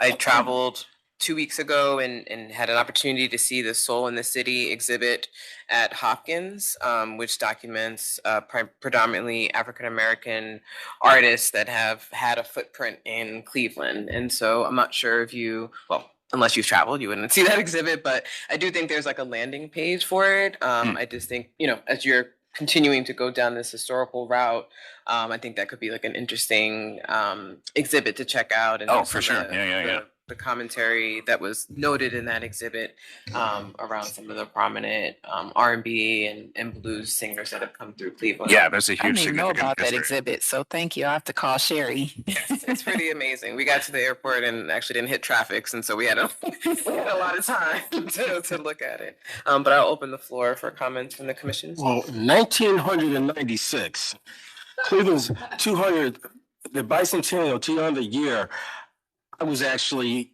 in Fairfax laying bricks because we had a bicentennial village. And I asked Drew, my colleague over here, what he was doing. Well, exactly. It's a whole other conversation. He's a wee little lad.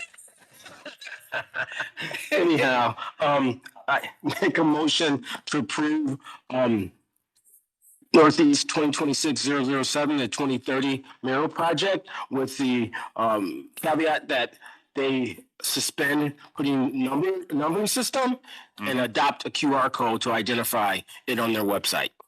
I second. And can we Motion add second. the part about not extending the paint onto the slide that shows the blind brick?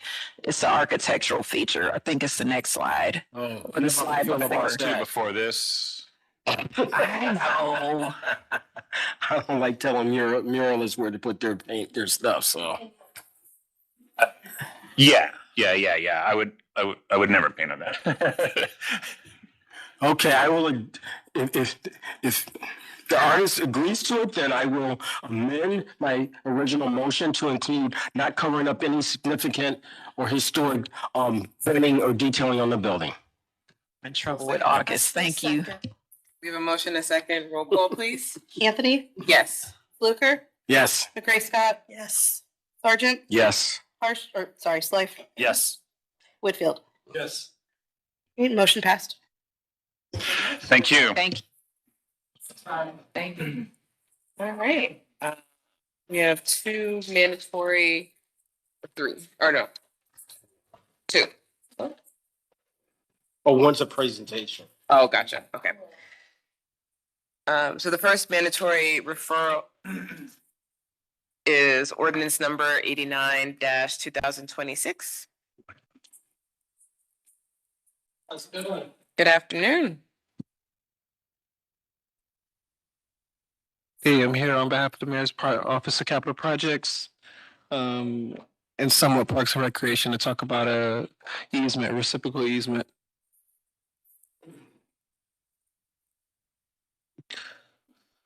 So, Ordinance 89/2026, the easement with urban bridges, authorizing the Director of the Department of Parks and Recreation to grant a reciprocal easement for ingress and egress on parcel numbers 00616-107 and 00616-108 between the City of Cleveland, Urban Bridges, and to grant a blanket utility easement on city-owned land located on Clark Avenue near Clark Recreation Center to Urban Bridges.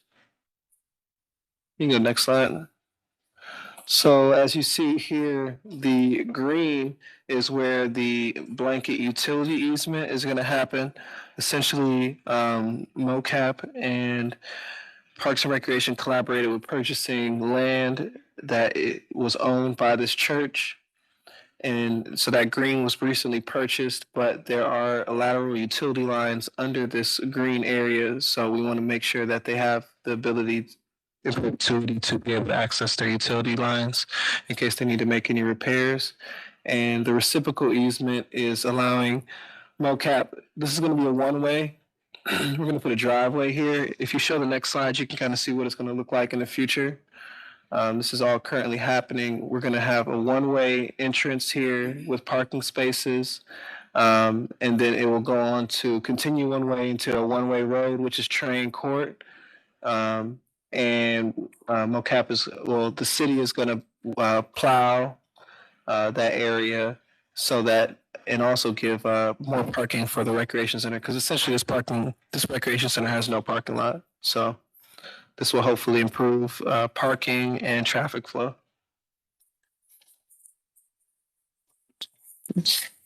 And then just a couple points. We acquired it from Urban Bridges for use as a parking lot.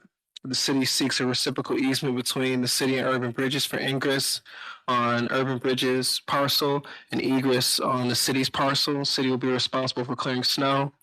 We wish to do a blanket easement, and the easements will facilitate successful completion of Clark Recreation Center, enhance recreation to the center access, and give Urban Bridges the authority to repair and access their underground utilities. And I think that's all. Okay, awesome. Thank you so much. Comments or questions from Mr. members? I will move approval of ordinance 89/26. I'm always enthusiastic about anything involving Train Avenue. So here we are. Second. We have a motion, a second. Roll call, please. Anthony, Yes. Fluker, Abstain. McCray Scott, Yes. Sergeant, Yes. Slife, Yes. Whitfield. Yes. Motion passed with one abstention. Thank you. Thank you. Have a great rest of your day. All right, next we have ordinance number 182-2026, designating Second Mount Olive Baptist Church as a Cleveland landmark. Madam Chair, as a point of clarification, when I abstained, I needed to give an excuse. I was out of the room Thank you. on that last Presentation. presentation. Thank you. Welcome. Thank you, Madam Chair, Commission members, Carl Brunges, Cleveland Landmark staff. here to talk about Second Mount Olive Baptist Church, the former St. John's Lutheran Church, which was nominated by the Cleveland Landmarks Commission on December 11th, 2025. The owners have consented to the designation in writing. The is located in the Glenville Statistical Planning Area and Ward 9. This is now in Ward 9. It was in Ward 10 last year, and the bounce over, we had a little bit of delay with getting our legislation in with that. Transylvanian Saxons were ethnic Germans who moved to the Kingdom of Hungary beginning in the 12th century. In the mid-19th century, there were changes in cultural philosophy in Hungary, as Magyarization was causing the destruction of all non-Hungarian culture. The late 19th to early 20th century saw Saxon immigration to America in large numbers. After various wars and treaties, Transylvania now lies within modern Romania. Midland Hans John Foysel immigrated to America from Transylvania in 1921. On arrival, he set out to create a new congregation serving Transylvania Saxons shortly after many families realized that they would be making their permanent home in America following World War I. The first meeting was held at Saxonheim Hall on Denison Avenue on June 4th, 1922. St. John's Evangelical Lutheran Church was formally organized June 9th with 63 members. They moved to different locations before a parsonage at 757 Eddy Road was purchased.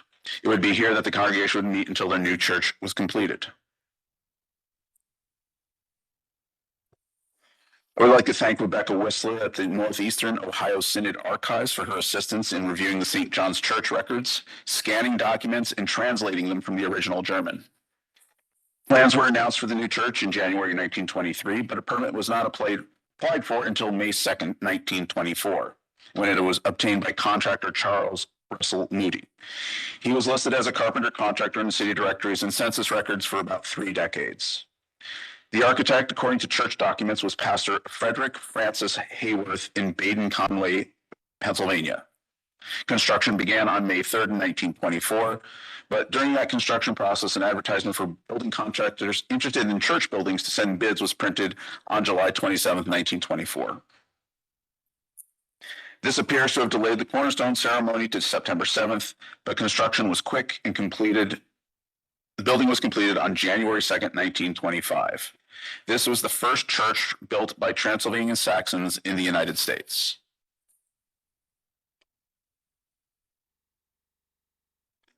Foysel was the pastor for the congregation for 37 years, retiring in the fall of 1959 after some health issues. During that span, he became a published author with his compilation Saxons Through 17 Centuries, A History in the Transylvania Saxons in 1936, and organized the German-American Resettlement Services, Inc., which was formed to aid and assist needy displaced persons of German ethnic origin whose lives were disrupted by political changes in post-war Europe. In addition, for the front of the church was designed in 1948 by architect Julius Benesch, but not executed. After Foysel's retirement and moved to pastor emeritus, Dr. Henry Hodel took over the helm of the congregation in May 1960. It was soon after that the congregation looked to a new location east of the city following its members, including the Foysels who had relocated to the suburbs. The building was sold to Second Mount Olive Baptist Church, and the Saxons moved to temporary quarters at the American Legion Hall in South Euclid. A new church was completed in 1963 at 1004 Drive, Highland Heights. They remained here to celebrate 100 years on September 18th, 2022. 1 month later, on October 30th, the congregation officially closed. Second Mount Olive Baptist Church was organized on October 18th, 1917 with 11 charter members in a storefront on East 38th Street between Scoville and Central Avenues. It appears that these families had relocated from Alabama early in the first Great Migration and formed the fellowship almost immediately upon arrival. Later, they moved to an old house, which had been used as the Sir Moses Montefiore Hebrew School at 2495 East 35th Street behind Corey Methodist Church. In April 1920, Reverend J.E.A. Wilson paid $3,000 down on the $23,000 purchase price for Second German Evangelical Protestant Church of St. Paul. In June, the Cleveland Baptist City Mission Society acquired the property at the corner of Scoville Avenue and East 28th Street for the congregation. In October 1926, the congregation officially became the owners of the church when the now named Cleveland Baptist Association sold the property to them for $13,000. The church grew and prospered over the next 3 decades, but their time here would be coming to an end.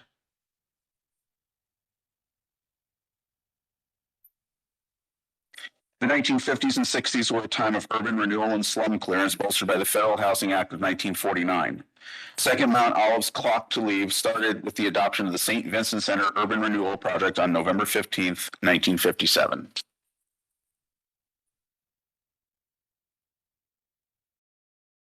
The project area stretched from East 19th to East 33rd Street between Woodland and Central Avenues, and the city began making land purchases in 1958.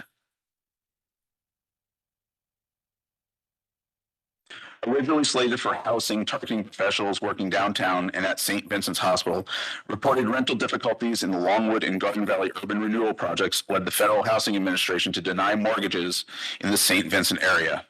No longer considered for housing, the land was offered to Cuyahoga Community College, which was looking for a suitable site for a new campus. The church property now sits within that footprint. On January 12, 1961, the church sold the property to the city and prepared to move to their new home. On April 4th, 1961, Second Mount Olive Baptist Church received the property on Eddy Road and celebrated with an open house and ribbon cutting on June 8th. They have been in the building ever since, serving the community in the past, hosting a Head Start program, Boy Scouts daycare service, and voter registration drives during the 1960s civil rights era. They continue in their service by providing a community pantry, an outreach event for seniors, a 7-week youth mentoring program, and hosting ward community meetings. Our current conditions, the building maintains its integrity.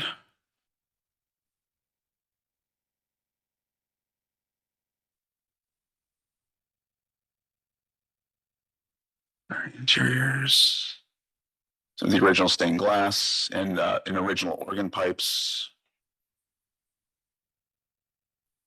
The nomination criteria that we applied to the property in red here.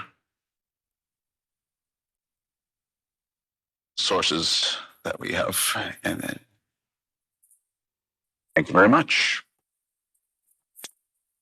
Commission members, any comments or questions? I do have a question, and I, Cleveland Restoration Society typically tries to find money and opportunity to help historically African American churches maintain their sort of churches.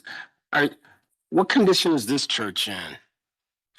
It's in good condition. A part of this nomination is for their desire to apply for grant funding because historically Black churches there is a fund through the National Trust and such like that. So sacred landmarks, et cetera. Right. Yeah. So this would make them eligible for that. I think they may also pursue National Register later, but this gets them eligible for those first rounds of grants and such. It's good to know. I was wondering. Madam Chair, I make a motion to approve ordinance number 182-2026, designating Second Mount Olive Baptist Church as a Cleveland landmark. Second. A motion and second. Roll call, please. Anthony, Yes. Fluker, Yes. McCray Scott, Yes. Sergeant, Yes. Slife, Yes. Whitfield. Yes. Motion passed. Thank you so much. Have a great weekend.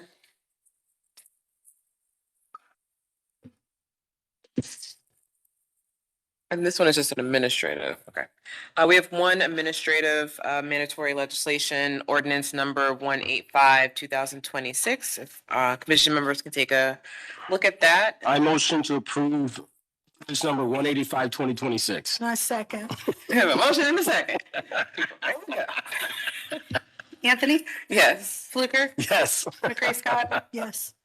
Sergeant, Yes. Slife, Yes. Whitfield. Yes. Motion passed. Thank you. And then our last item here is a director's report. So turn it over to you.